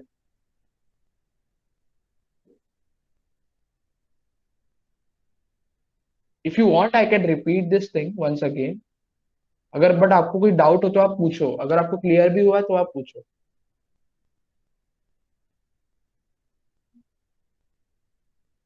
Okay, give me an example where overflow होगा। Suppose like I have an array of 10 raised to 9 और 10 raised to 7 or something, या 10 raised to 8. So if I add that thing, let's see A as 1e8 plus 1e8, okay? And if I, okay, so, okay, I'm not calling this function. Let's erase this, okay?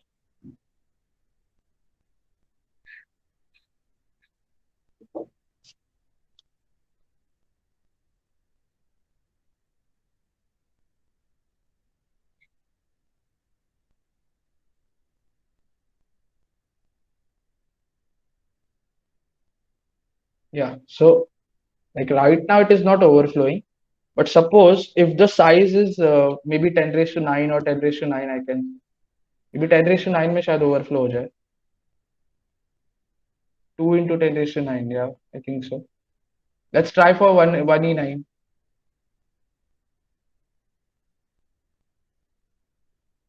It is not overflowing.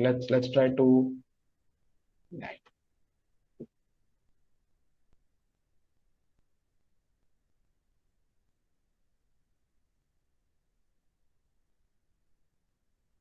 Okay, so see, I am getting a warning here, which is overflow in implicit constant conversion. So it is saying कि ये जो value आपको दिख रही है ना, ये integer की सबसे मैक्सिमम वैल्यू है। तो अगर आप टू ई नाइन और 2e9 करोगे ना, तो 4e9 होना चाहिए था, यहाँ पर 4 और 0 आना चाहिए था 9 टाइम्स, राइट।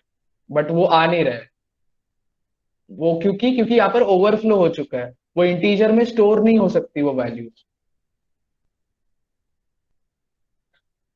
आपको समझा निकेत ये वाली चीज,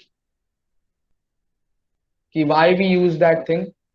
Because like if you plus 2e9 plus 2e9, that should give you 4e9, right?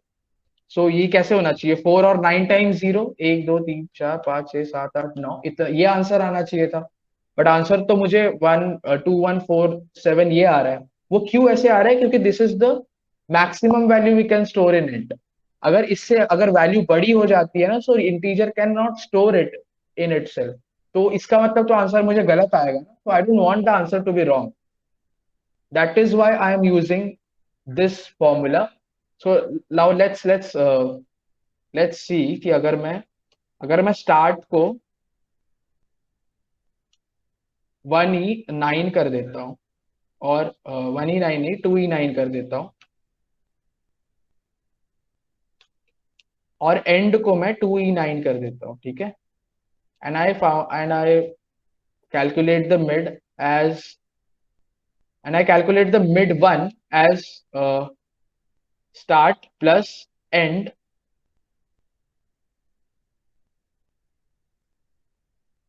divide by 2, and I calculate M2 as जो मैंने ऊपर लिखा था start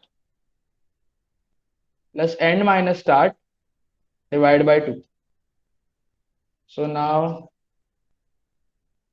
let's see what is M1 and M2. ठीक है.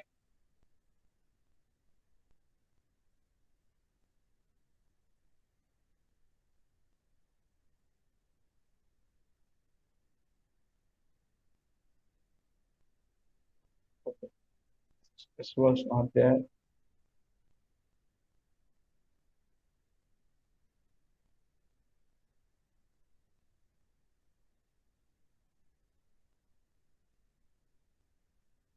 Okay, yeah. So now you can see I am getting a negative value here. As I told you before, कि ये values बहुत बड़ी है यहाँ पर, तो इतनी बड़ी वैल्यूज को अगर मैं प्लस करता हूँ और फिर डिवाइड बाय 2 करता हूँ, तो यहाँ पर नेगेटिव वैल्यूज मिलना मुझे स्टार्ट हो जाती है. But if I use this formula then I get the correct answer, right. अगर आप 2E9 प्लस 2E9 को डिवाइड बाय 2 करोगे तो आपको 2E9 ही मिलना चाहिए, right. So now you are getting the correct answer using this formula, but when you use this formula you get negative answer which is wrong. So अभी आपको समझा हम लोग क्यों ये फॉर्मूला यूज करते हैं. ओके.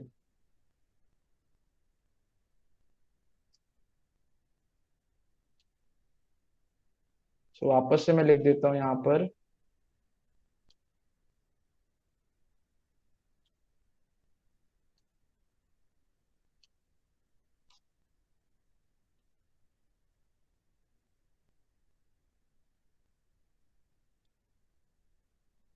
ओके. तो यहाँ पर हम लोग मिड ले लिया मैंने. अब मैं क्या करूंगा, मैं रिकर्सिवली कॉल लगाऊंगा किस पे. अभी बहुत ध्यान से देखना किस पे. मेरे पास एक एरे था जिसका कोई था स्टार्ट यहाँ पर और जिसका एंड था, और यहाँ पर उसका सपोज मिड आ गया. तो मुझे तो क्या करना है, डिवाइड एस में और मिड में, और मिड प्लस वन में और ई में. बस सेम टू सेम चीज मैं यहाँ पर लिखूंगा. ए को तो वैसे ही एरे को पास करना है तो ए भेज दिया. स्टार्ट में तो स्टार्ट ही रखूंगा, और मिड तक, ये मिड उसका एंड है. और दूसरे वाले को कैसे करना है, डिवाइड ए कॉमा मिड प्लस वन और ई, राइट. तो जब ये वाली स्टेटमेंट कॉल होगी तो ये कैसे होगा, देखो. ये होगा जैसे सपोज मेरे पास था, अभी ध्यान से देखना, जैसे मेरे पास था 0 से लेके 5 लेंथ, 5 नहीं 6 ले लेते हैं, ठीक है, 6 ले लेते. ये होगा डिवाइड 0 से 3 में, और ये होगा डिवाइड 4 से 6 में. अब ये होगा डिवाइड 0 से 1 में, और ये होगा डिवाइड 2 से 3 में, और ये होगा डिवाइड 4 से 5 में, और ये अकेला 6 ही बचेगा. अब ये जो होगा 0 और 1 अलग अलग हो जाएंगे, यहाँ पे 2 और 3 अलग अलग हो जाएंगे, यहाँ पे 4 और 5 अलग अलग हो जाएंगे, और 6 तो वैसे ही रहेगा. तो नाउ यू कैन सी मैंने एरे को एकदम पूरा ही डिवाइड कर लिया यहाँ पे, अलग अलग इसमें. So that's how I will do this thing using recursion. ये वाली चीज क्लियर हुई, how I am using recursion to divide the array.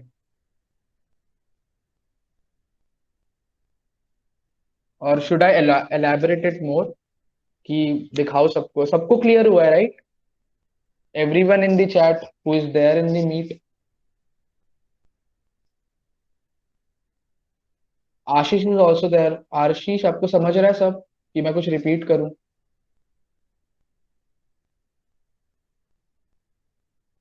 Okay. Okay fine. So now अब यहां पर इस पॉइंट पर मैं एक चीज भूल रहा हूँ, मैंने आपको क्या बताया था, जब भी हम रिकर्शन यूज करते हैं हमें एक पीछे वापस जाने का भी तो रास्ता चाहिए ना। अगर मैं वापस से रिकर्शन लगाता ही रहूंगा तो वो कभी खत्म ही नहीं होगा। So that will give me a error which is called a stack overflow. Because जो मैंने आपको बताया था स्टैक, राइट, एक स्टैक में हम लोग फंक्शन डालते थे और वो रिमूव होता था। तो स्टैक में वो स्टैक की जो ये होती है ना, क्या बोलते हैं, साइज, वो लिमिटेड होती है। जैसे सपोज आपके लैपटॉप में जो रैम है ना, वो रैम में ही स्टैक, वो रैम ही यूज होती है एज स्टैक। बट आपके पास अगर 32 GB की रैम है तो वो पूरा तो रैम 32 GB दे तो नहीं देगा ना इस कोड को, उसको और भी काम करने हैं, तो वो थोड़ी सी मेमोरी देता है। तो उसकी एक साइज होती है, तो अगर आप बहुत सारे रिकर्शन कॉल लगाओगे तो वो स्टैक ओवरफ्लो हो जाएगा। आपने सुना भी होगा स्टैक ओवरफ्लो, एक वेबसाइट का भी नाम है, तो उन्होंने वही से लिया है कि स्टैक ओवरफ्लो हो जाता है।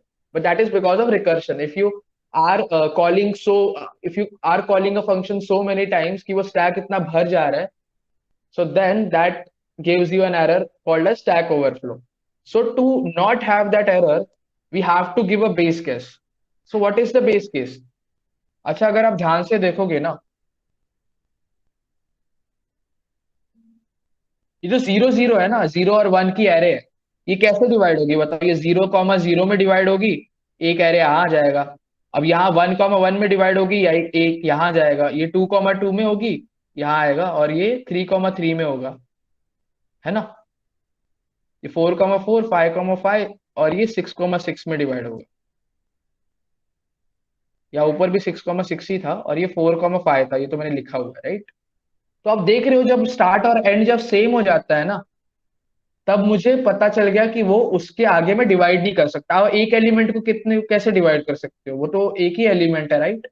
यहाँ पर तो चलो दो एलिमेंट थे मेरे पास। सो आई नो कि start becomes equal to end, then I have to return. Okay, this is the base case. तो अब तो चलो मेरे पास, अब अब ये क्या करेगा देखो। जैसे ये 0 6 पे आया, इसने लेफ्ट को कॉल लगाया, लेफ्ट को कॉल किया मतलब इसको कॉल किया स्टार्ट से मिड। और फिर ये लेफ्ट क्या करेगा, ये और लेफ्ट को कॉल करेगा, और फिर ये और लेफ्ट को कॉल करेगा, है ना। अब ये 0 0 पे कॉल होगा। अब 0 0 तो वो देखेगा कि इक्वल है, तो बेस केस से रिटर्न हो जाएगा। अब बेस केस से रिटर्न हो गया तो उसके नेक्स्ट, अब देखो कॉल कहाँ से लगी थी, देखो कॉल यहां से लगेगी ना, यहां से। तो मैंने क्या बोला था, जब वो रिटर्न करेगा तो इसी लाइन पे रिटर्न करेगा। अब ये वाली लाइन उसके नीचे वाली एग्जीक्यूट होगी। तो इस लाइन से जब रिटर्न आया तो ये वाली लाइन पे गया। इसको मैं ना पिंक में लिखता हूँ, वापस से समझाता हूँ इसको थोड़ा सा, ठीक है। यहां से स्टार्ट होगा, देखिएगा स्टार्ट एंड से इक्वल है कि नहीं, 0 6 से। तो नहीं है तो नीचे जाएगा, लेफ्ट में कॉल लगाएगा। अब लेफ्ट में आएगा, वापस से देखेगा स्टार्ट इक्वल टू एंड है कि नहीं, बट यहाँ पर तो 0 3 है, स्टार्ट इक्वल टू एंड नहीं है। तो वापस से डिवाइड इस पे कॉल लगेगी, तो और नीचे जाएगा ये। अब इसमें भी और इक्वल नहीं है, तो ये और नीचे कॉल लगाएगा। अब इक्वल हो गया, अब ये रिटर्न कर जाएगा यहाँ से। अब अब इसी लाइन पे रिटर्न करेगा ना जहां से कॉल मारी है। अब उसके नीचे वाली लाइन एग्जीक्यूट होगी। अब उसकी नीचे वाली लाइन क्या बोलती है, अब राइट में जाओ। अब राइट में आ गया मैं। अब इसके नीचे तो जा नहीं सकता, तो वापस से रिटर्न कर जाऊंगा यहाँ पर, और यहाँ से यहाँ पर।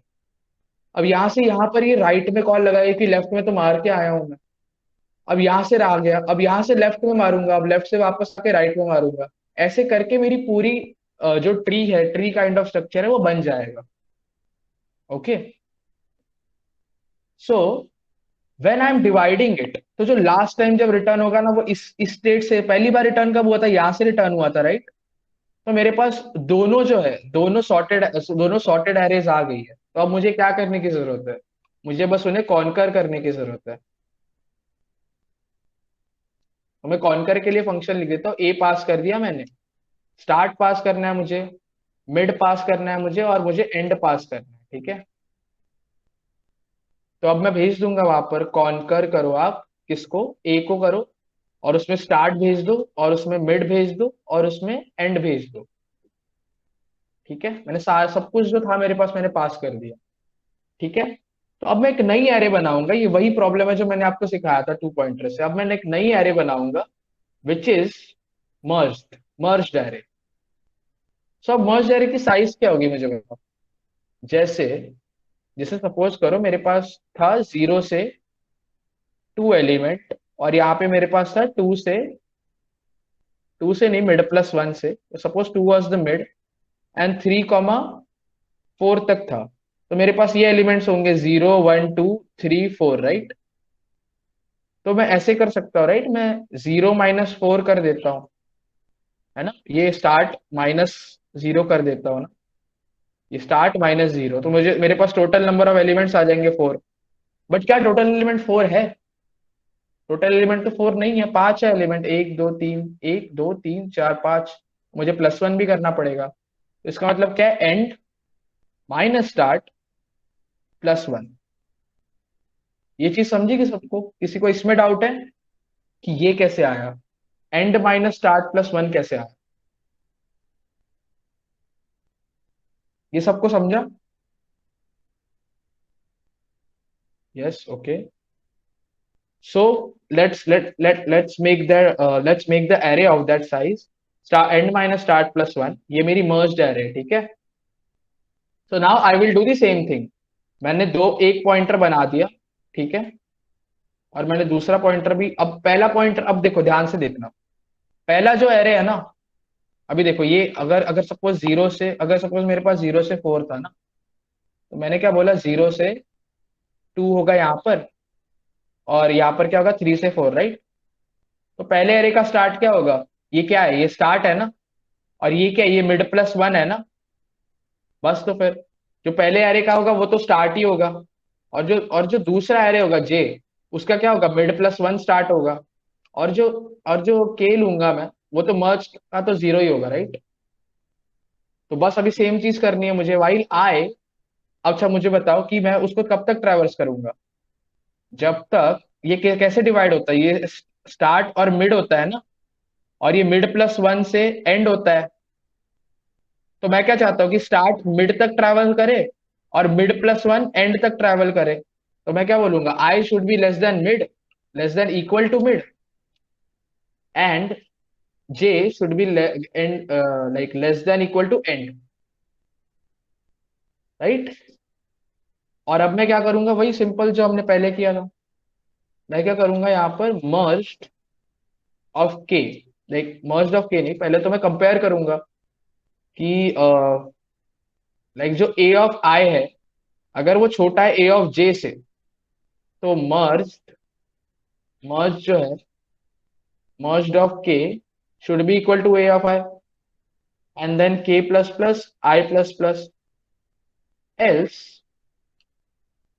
merged of k should be equal to a of j, k plus plus and k plus plus, and I will do j plus plus, right। अब इन दोनों एरे में से एक बच गया होगा, तो उनका भी देखेंगे।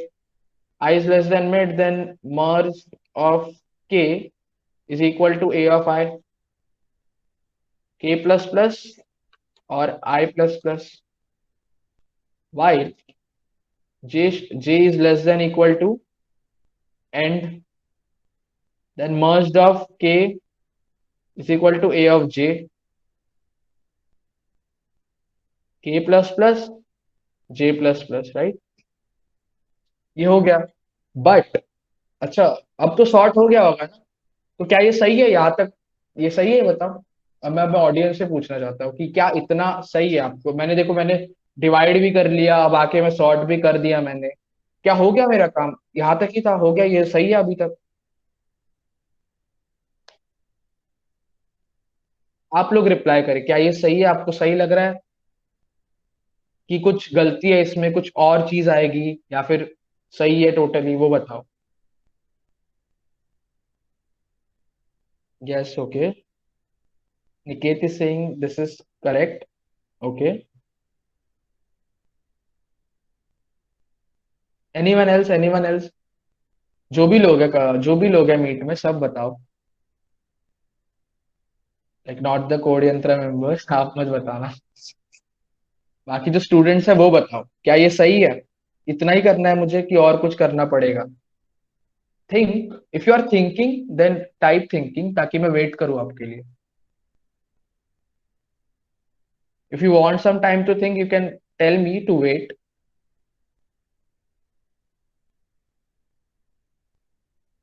देख आशीष आपको भी समझा, निकेत ने बोला, ने समझा है, और वो बोल रहा निकेत यस।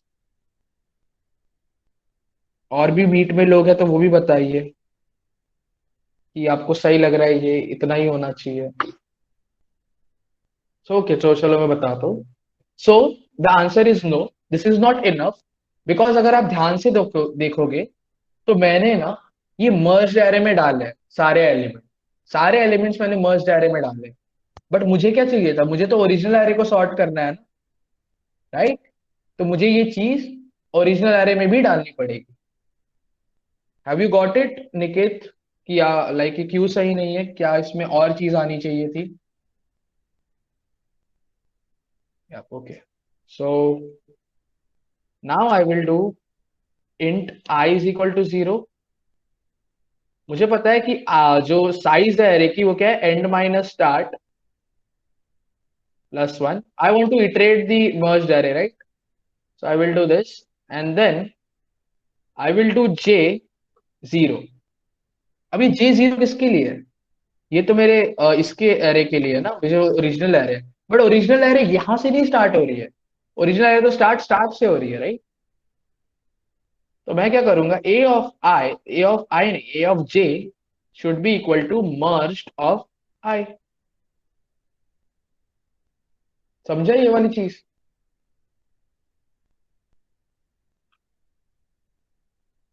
हाँ ओके। सो ये मिल गया। अब हम लोग चलो प्रिंट कर देते हैं इसको। Cout the array before sorting was.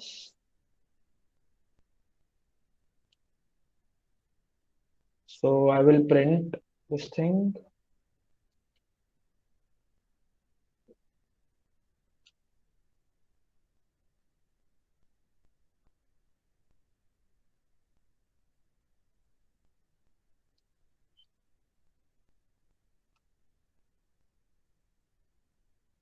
C out endl, and then अब मैं क्या करूंगा, मैं डिवाइड को कॉल कर दूंगा कि चलो अब डिवाइड करेगा, और डिवाइड वहां से कॉन्कर भी करके लाएगा, राइट?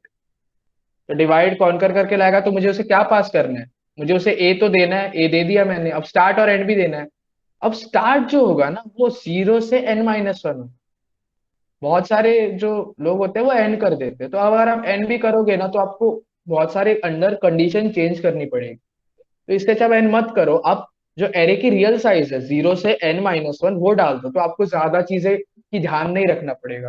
ये बहुत आसान हो जाएगा। तो मैंने ये कर दिया, और अब बस मुझे इस चीज को वापस प्रिंट कर देना है कि एरे आफ्टर सॉर्टिंग वो इज, ठीक है? So let's save this thing and let's give him an array 5 4 3 2 1। ठीक है, मैंने ये एरे दे दी। Now let's run this thing. Let me check कि सब कुछ सही है या नहीं। आई थिंक सब कुछ सही है। Let's see. ओके, सो यहाँ पर एक, हाँ यहाँ पर एंड होना चाहिए, राइट? और एंड आएगा, राइट? एंड आएगा। एंड यहाँ पर भी कुछ एरर है। यहाँ पर क्या एरर है? ओह, यहाँ पर ये एरे जो है वैसे होना चाहिए था, और start. Okay, let's C, let's अब रन करके देखते हैं।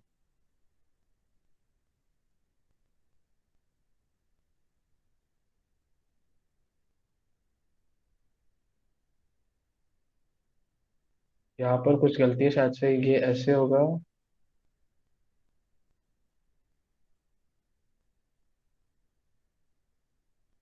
Less than equal to mid. Mid मैंने भेजा है, ठीक है। और एंड भी भेजा है, fine. Seems good to me.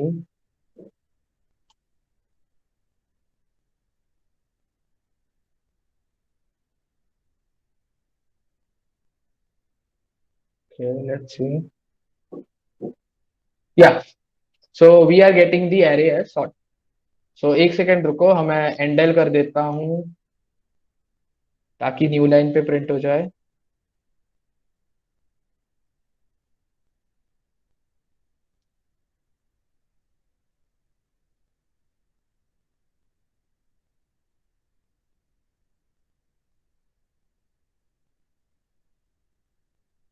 Okay. Yeah. So the array was 5 4 3 2 1 and then I got the array sorted. तो ये समझा सबको how we use recursion to divide and then we use the conquer technique by using two pointer methods. Okay. So now let's come to the time complexity. अच्छा पहले मैं आपको पूछना चाहता हूँ एक सवाल. आपने आई थिंक सो बहुत लोगों ने पढ़ा भी होगा ये कॉलेज में, अगर आपको आप सीएस ब्रांच से हो तो आपको एल्गोरिदम्स में या फिर डेटा स्ट्रक्चर में ये पढ़ाया भी गया होगा, ये एल्गोरिदम सॉर्टिंग का. तो ये इस चीज के बारे में कोई बात नहीं करता बट मैं करना चाहता हूँ कि हम लोग टू जब एरे को डिवाइड करें तो दो हिस्सों में कर रहे हैं.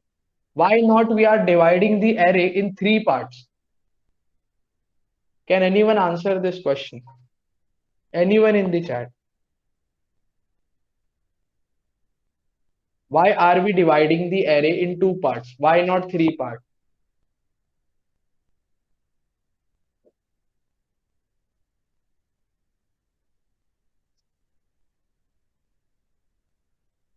Anyone knows? If you don't know, tell in the chat that you don't know. No idea ऐसे भी बोल सकते हो आप. बट रिप्लाई कर दो ताकि मैं समझ पाऊँ. No idea. Okay. No. Okay. So let me tell you.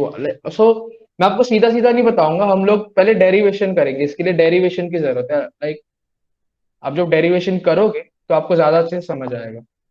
So let's define this. Let's take T of n. What T of n says? It gives me the time to sort the array using merge sort. तो ये T of n क्या बोलता है? ये अगर n size का array मैंने दिया तुम्हें तो merge sort से कितना टाइम आएगा मैं उसे कैलकुलेट करना चाहता हूँ. So this. अच्छा मैं array को दो हिस्सों में बांटता हूँ तो उसको दो हिस्सों में बांटने का टाइम आ जाएगा, राइट? एक हिस्सों में उसको बांटा और दूसरे हिस्से में से बांटने का टाइम आ जाएगा यहाँ पर. और जब मैं उसे अच्छा ये दोनों एरे को मैंने बांटा और इसे सॉर्ट भी कर दिया, राइट?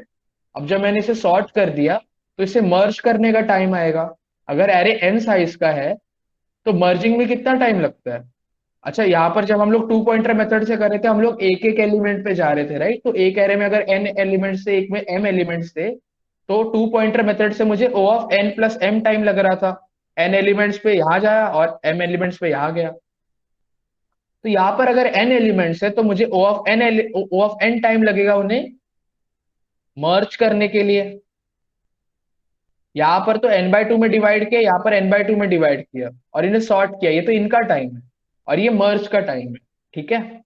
अब ध्यान देना सब लोग. ये स्टेप समझा क्या? ये तीन चीजें क्यों लिखी है मैंने? ये समझा ना कि एक एक तो okay I should repeat. Okay. तो this thing this thing is the total time taken, total time to sort the array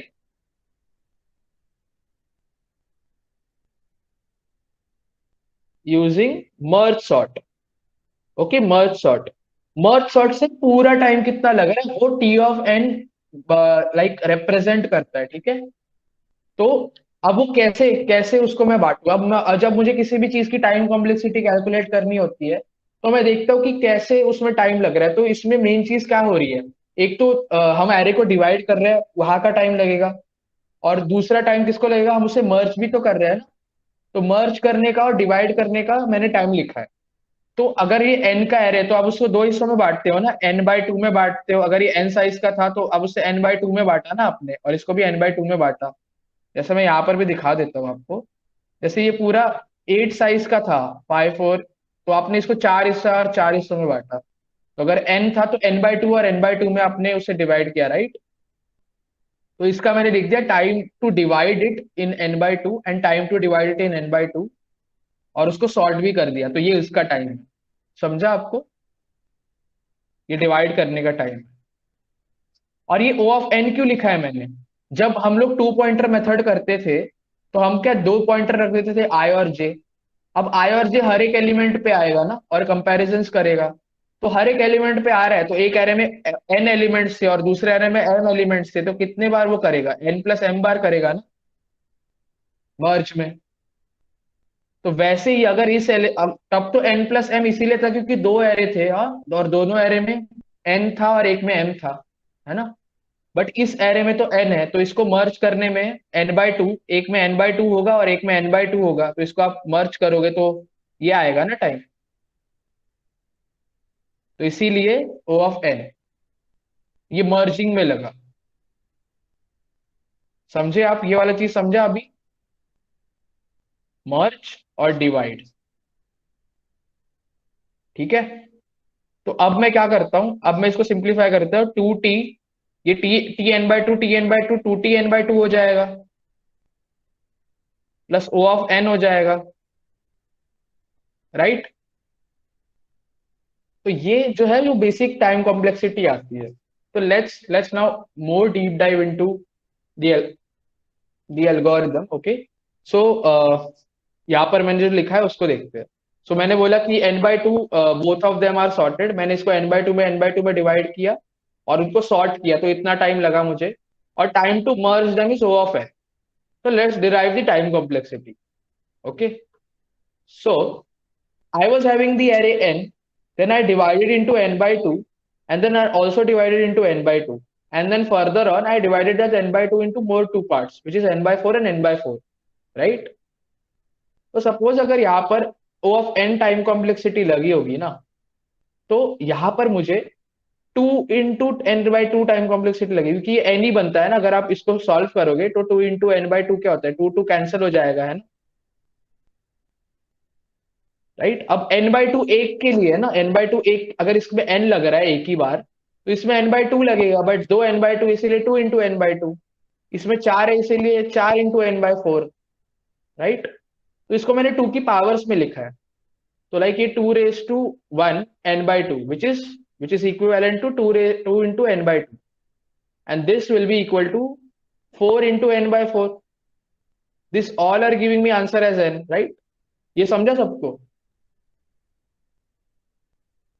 like what I am telling is, इस लेवल को सॉर्ट करने के लिए मुझे 2 raised to n/2, 2 into 1 into n/2 इतना time लगेगा। इसको भी इतना ही टाइम लगेगा, इसको क्या लगेगा, 8 into n/8 टाइम लगेगा, राइट। और मुझे पता नहीं है नीचे में कितने लेवल्स तक जा रहा हूं, तो आई विल से चलो आई लेवल तक जा रहा हूं। सो इसको मैं कैसे लिखूंगा, 2 raised to i n/2 raised to i। Now this will become the general term, right. But अब देखो, ये एक लेवल को, ये वाला जो है, ये एक लेवल को करने के लिए इतना लगा, इस लेवल को करने के लिए इतना लगा, इस लेवल को करने के लिए इतना लगा, है ना।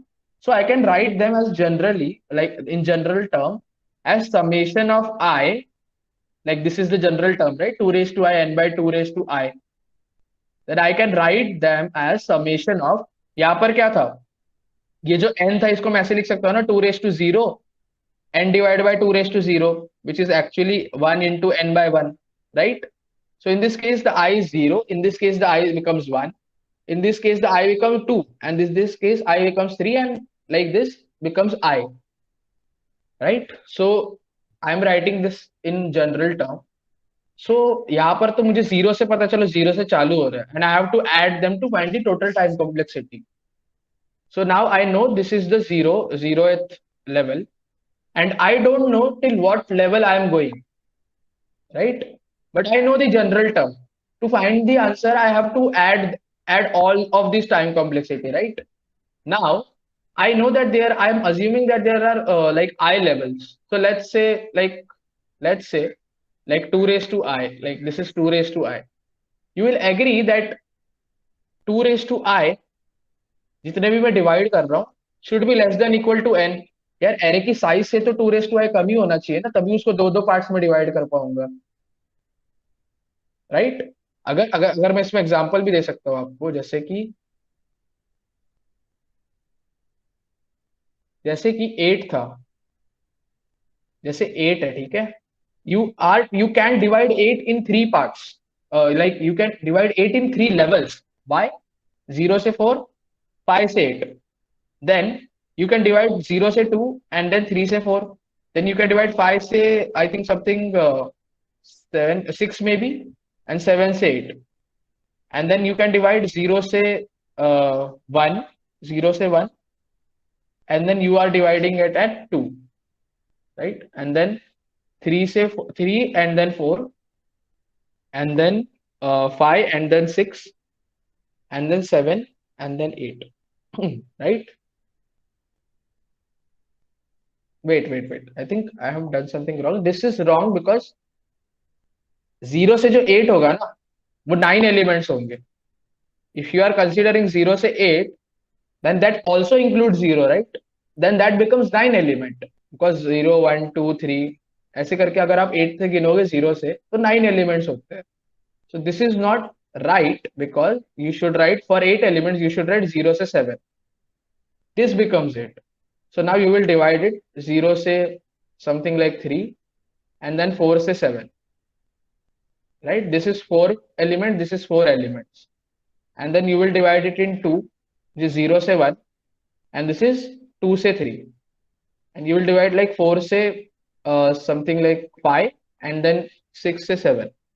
And then you will divide 0 से 1, and then 2 से 3, and then 4 से 5, and then 6 से 7. अब इसके बाद तो डिवाइड नहीं कर सकते ना, देख लो, इसके बाद डिवाइड नहीं कर सकते. तो ये कौन सा लेवल हो गया?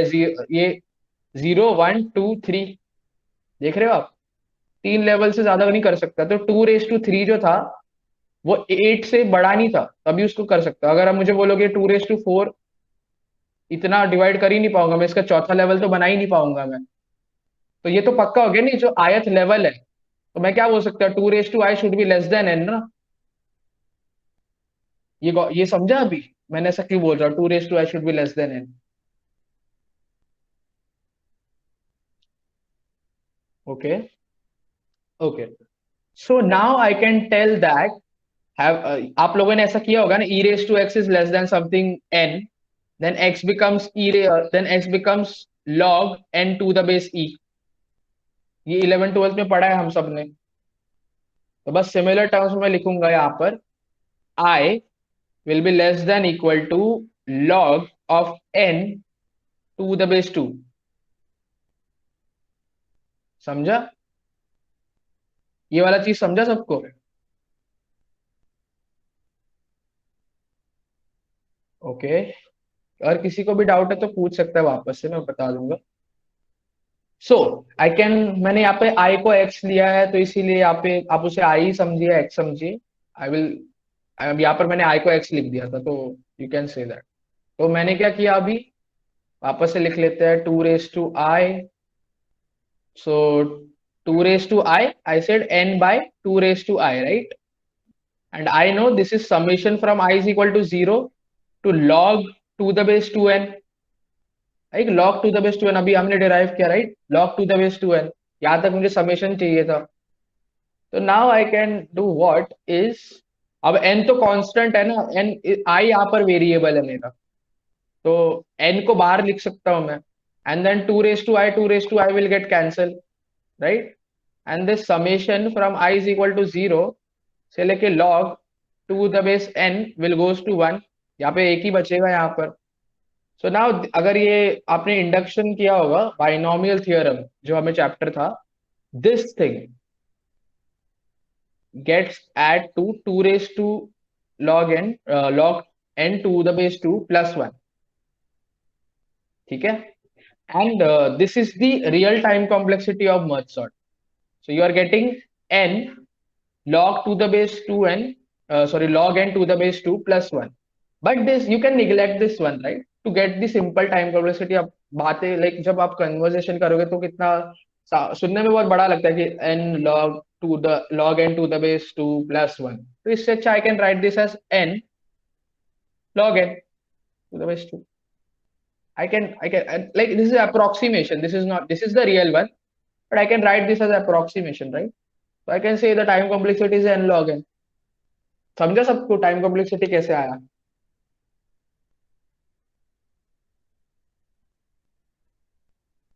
Okay. Okay. So I think okay, please repeat. Which part you want me to repeat? The whole thing? So okay, I will repeat the whole thing. Okay. So okay, so I was getting the general term as 2 raised to I, n divided by 2 raised to I, right? And I know this is the summation of I is equal to 0 से लेके log n to the base 2, because I is going from 0 to log n to the base 2. So now, in order to simplify this, I can say n is a constant, so n will come out, and this 2 raised to I, 2 raised to I will get cancelled.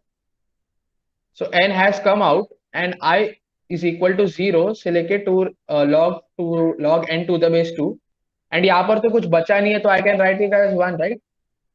So यहाँ पर n हो जाएगा, and if you learned mathematics in 11 12, तो उसमें ये binomial theorem में इसका formula था कि summation of I is equal to 0 से log n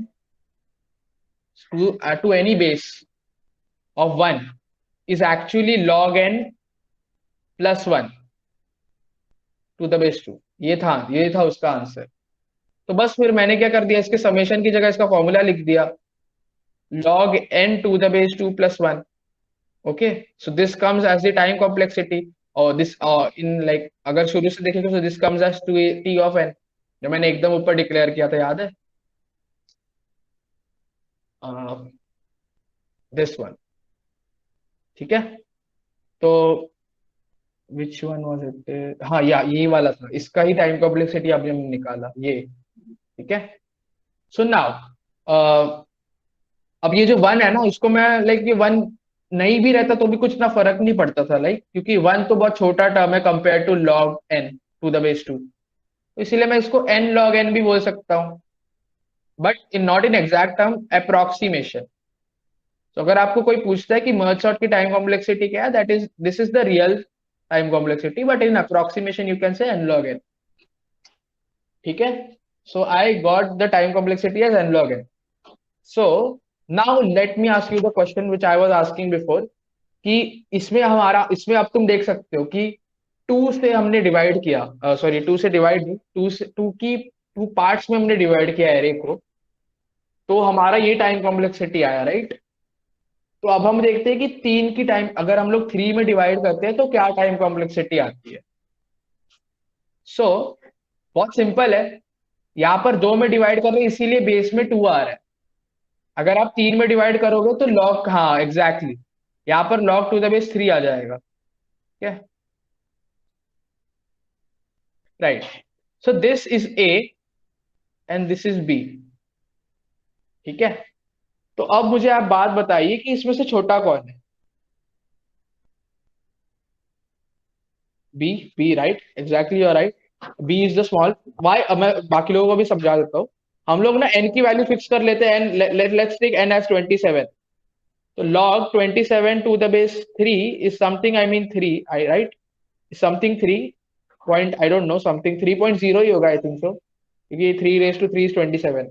But if you take log 27 to the base 2, then you got something 4 point something 31, and this n term is common in both, so this doesn't matter. Okay, but yeah, so as you can see, this b is smaller than a, but is this thing is right?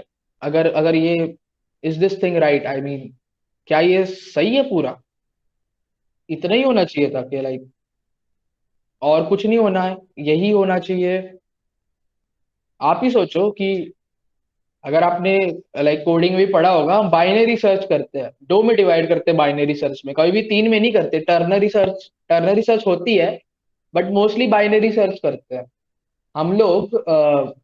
Binary trees बनाते हैं, ternary trees नहीं बनाते, right? हम लोग segment tree में भी binary trees ही बनाते हैं.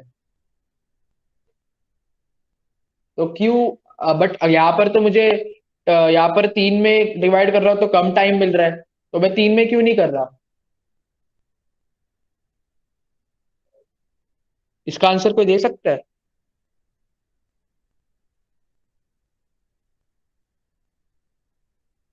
कि if dividing by 3 I am getting less time, so why don't I divide in 3 every time? Anyone knows? If you don't know, you can say you don't know. No idea. Okay, anyone else?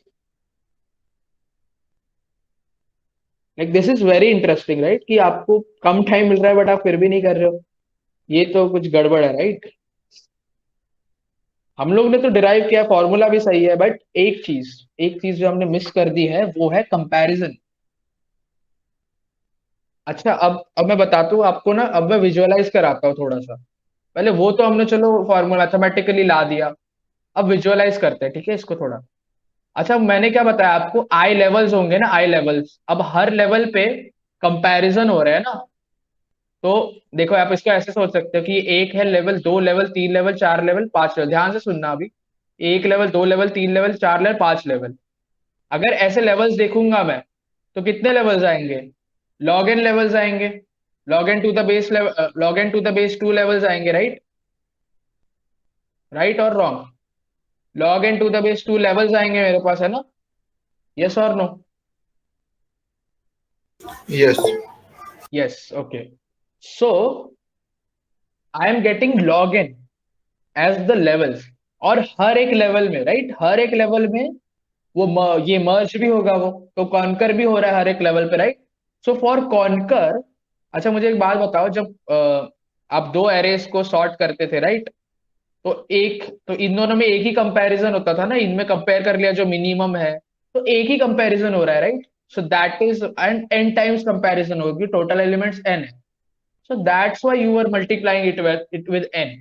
So every level पे n comparison हो रहे हैं, that's why the time complexity comes as N log n. Okay, now अब आपको visualization भी मिल गया क्यू एन लॉग एन है।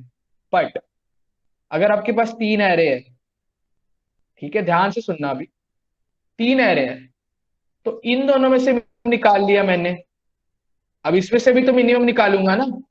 यस और नो? गाइस से यस और नो? समझा ये चीज आपको कि आई should repeat this thing?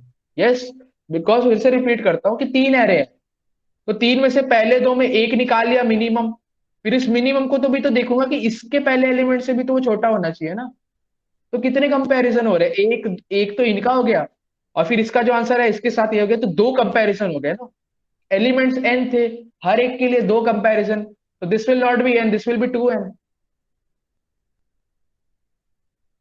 Have you got this thing? समझा आपको ये वाला चीज? In case of three, in case of three, I am doing two n comparisons, not n. So this is the real time complexity of the thing when you will divide it in three parts, and इसमें तो n ही होगा क्योंकि दो ही array है, अब to the base to है। अब बताओ कौन छोटा है और कौन बड़ा है? अब अब ये बी वाला, हाँ ये बी वाला है और ये वाला है, तो बी छोटा है, बट लेट्स हम लोग ऐसा तुक्को में बात नहीं करते, हम लोग एकदम रियल रिजल्ट लेके आएंगे, ठीक है? अब रियल रिजल्ट कैसे लेके आते हैं, ठीक है, हम लोग बोलेंगे कि एन एन कैंसिल कर दो, एन की तो कोई जरूरत नहीं है, राइट? तो मैंने क्या किया, अब let's convert this thing in terms of this is two log three है ना, अभी ध्यान से देखना, मैथमेटिकल कुछ होने वाला है। आई कैन ऑल्सो राइट, अगर मैं इसको ऐसे भी लिख सकता हूँ ना, log n to the base ten divide by log ten to the base three, इसको ऐसे लिख सकता हूँ ना, ऐसे? यस और नो? Yes. यस। तो and multiplying dividing by log 2 to the base 10, log 2 to the base 10, ये वाली टर्म, ठीक है, ये वाली term will become two log n to the base 2, and this will become log to the base 3 2, right? और I can say, और इसको और simplify, to log 2 raise to n, like log n to the base 2। अगर ये 2 3 है तो इसको उल्टा लिख दो तो क्या हो जाएगा? 2 3 हो जाएगा ना, ये बेस 3 था, इसको उल्टा लिख दो तो बेस चेंज हो जाता है ना।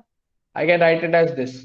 तो ये वाली टर्म क्या है, ये वाली टर्म, ये वाली, अच्छा इसमें एन भी है ना, एन को कैंसिल नहीं करते, एन तो रखते हैं, ये देखो मैंने एन यहाँ पे ऊपर कैंसिल किया था, मैं एन हटा नहीं रहा हूँ, वापस ला रहा हूँ, तो एन तो यहाँ पर होगा। So you know this term, what is this term? This term is the time complexity of this, right? This, like, let me name it as b. So this I'm getting 2 into b by log of 2 to the base 3, like log 3 to the base 2. So ये जो है, ये जो answer है, ये ज्यादा ही आएगा ना इससे.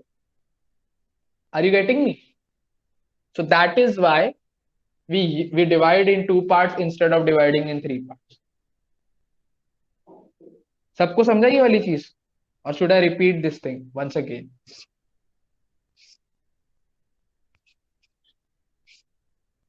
समझा, right?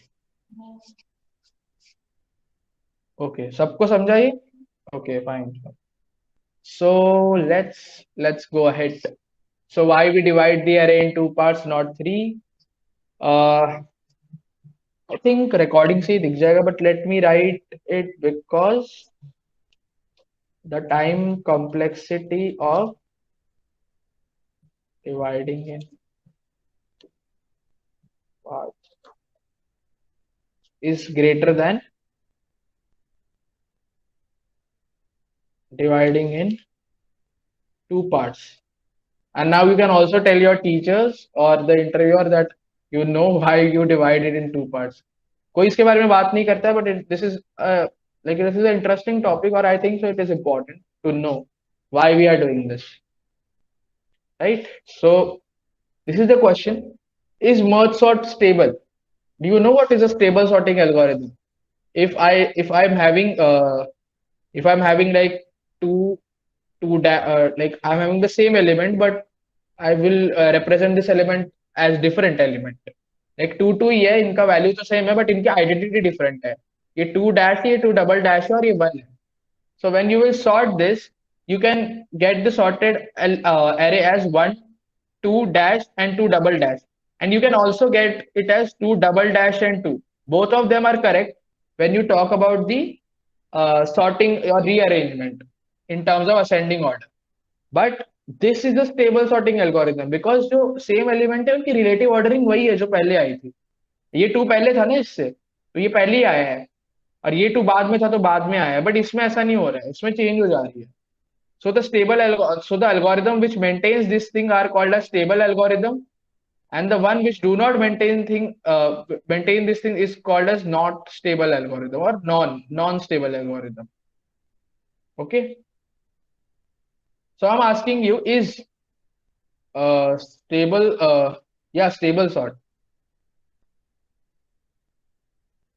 sorting algorithm? Yes, stable sorting algorithm. Have you understood what does it mean? What stable sorting algorithm means? Yeah, okay. So I'm asking you, is merge sort a stable sorting algorithm? करके देख लेते हैं ना. So मैंने दिया 2 dash, 2 double dash, 1 3. ठीक है, तो मैंने इसको कैसे डिवाइड करूंगा? 2 डैश 2 डबल डैश में डिवाइड किया, इसको किया 1 3 में डिवाइड किया, इसको डिवाइड किया 2 डैश में, इसको किया 2 डबल डैश में, इसको किया 1 में, इसको किया 3 में. अब आगे बारी कॉन्कर करने की, राइट? अब मैंने क्या किया था, जब वो अगर एलिमेंट इक्वल भी होता है ना तो भी यहाँ आगे आ जाता है. ये देखो, इक्वल टू है ना, इक्वल टू है तो पहले आएगा वो. तो ये 2 डैश आ गया, और फिर इसके पीछे 2 डबल डैश आ गया. यहाँ पर 1 आया, यहाँ पर 3 आया. अब इनमें 2 पॉइंटर लगाते हैं, ठीक है? इनमें अगर हम लोग 2 पॉइंटर लगाएंगे, सो आई यहाँ पर होगा, जे यहाँ पर होगा. तो मैंने क्या किया, जे डालूंगा पहले 1, फिर जे यहाँ पर चला गया. अब आई में 2 डैश आ गया, और आई आगे वापस चला गया, और यहाँ पे 2 डबल डैश हो गया, और यहाँ पर 3 आ गया. तो देखो ऑर्डर तो मेंटेन हो रहा है. तो is it a stable sorting algorithm? Yes, it is a stable sorting algorithm.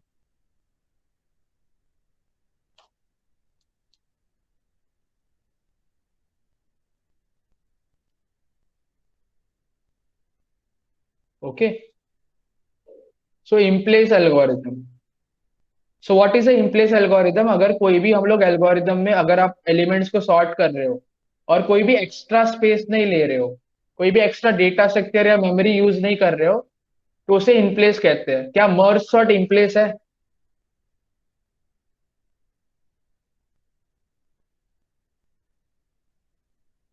Think think once again, is merge sort stable? देखना ध्यान से, आ देखो आप। Think once again and tell me कि स्टेबल है या नहीं।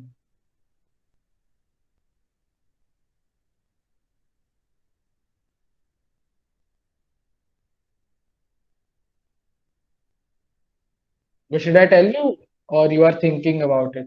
Should I wait?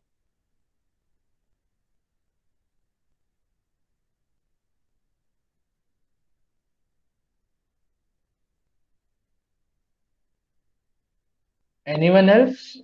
is merge sort a stable in place sorting algorithm? No. Okay, yeah, he is right. No, because हम लोग ये जो merged array है ना, ये हम लोग इसीलिए यूज कर रहे हैं ताकि हम लोग इसमें सॉर्ट कर पाए और फिर ओरिजिनल array में डाल रहे हैं ना।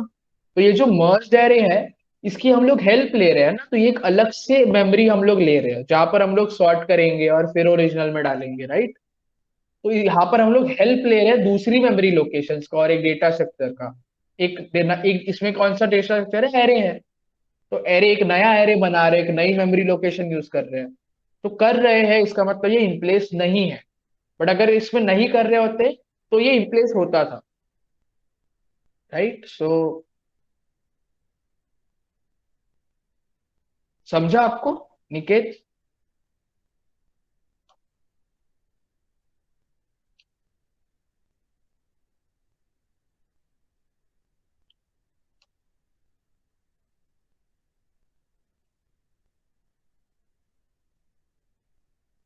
as we uses as we use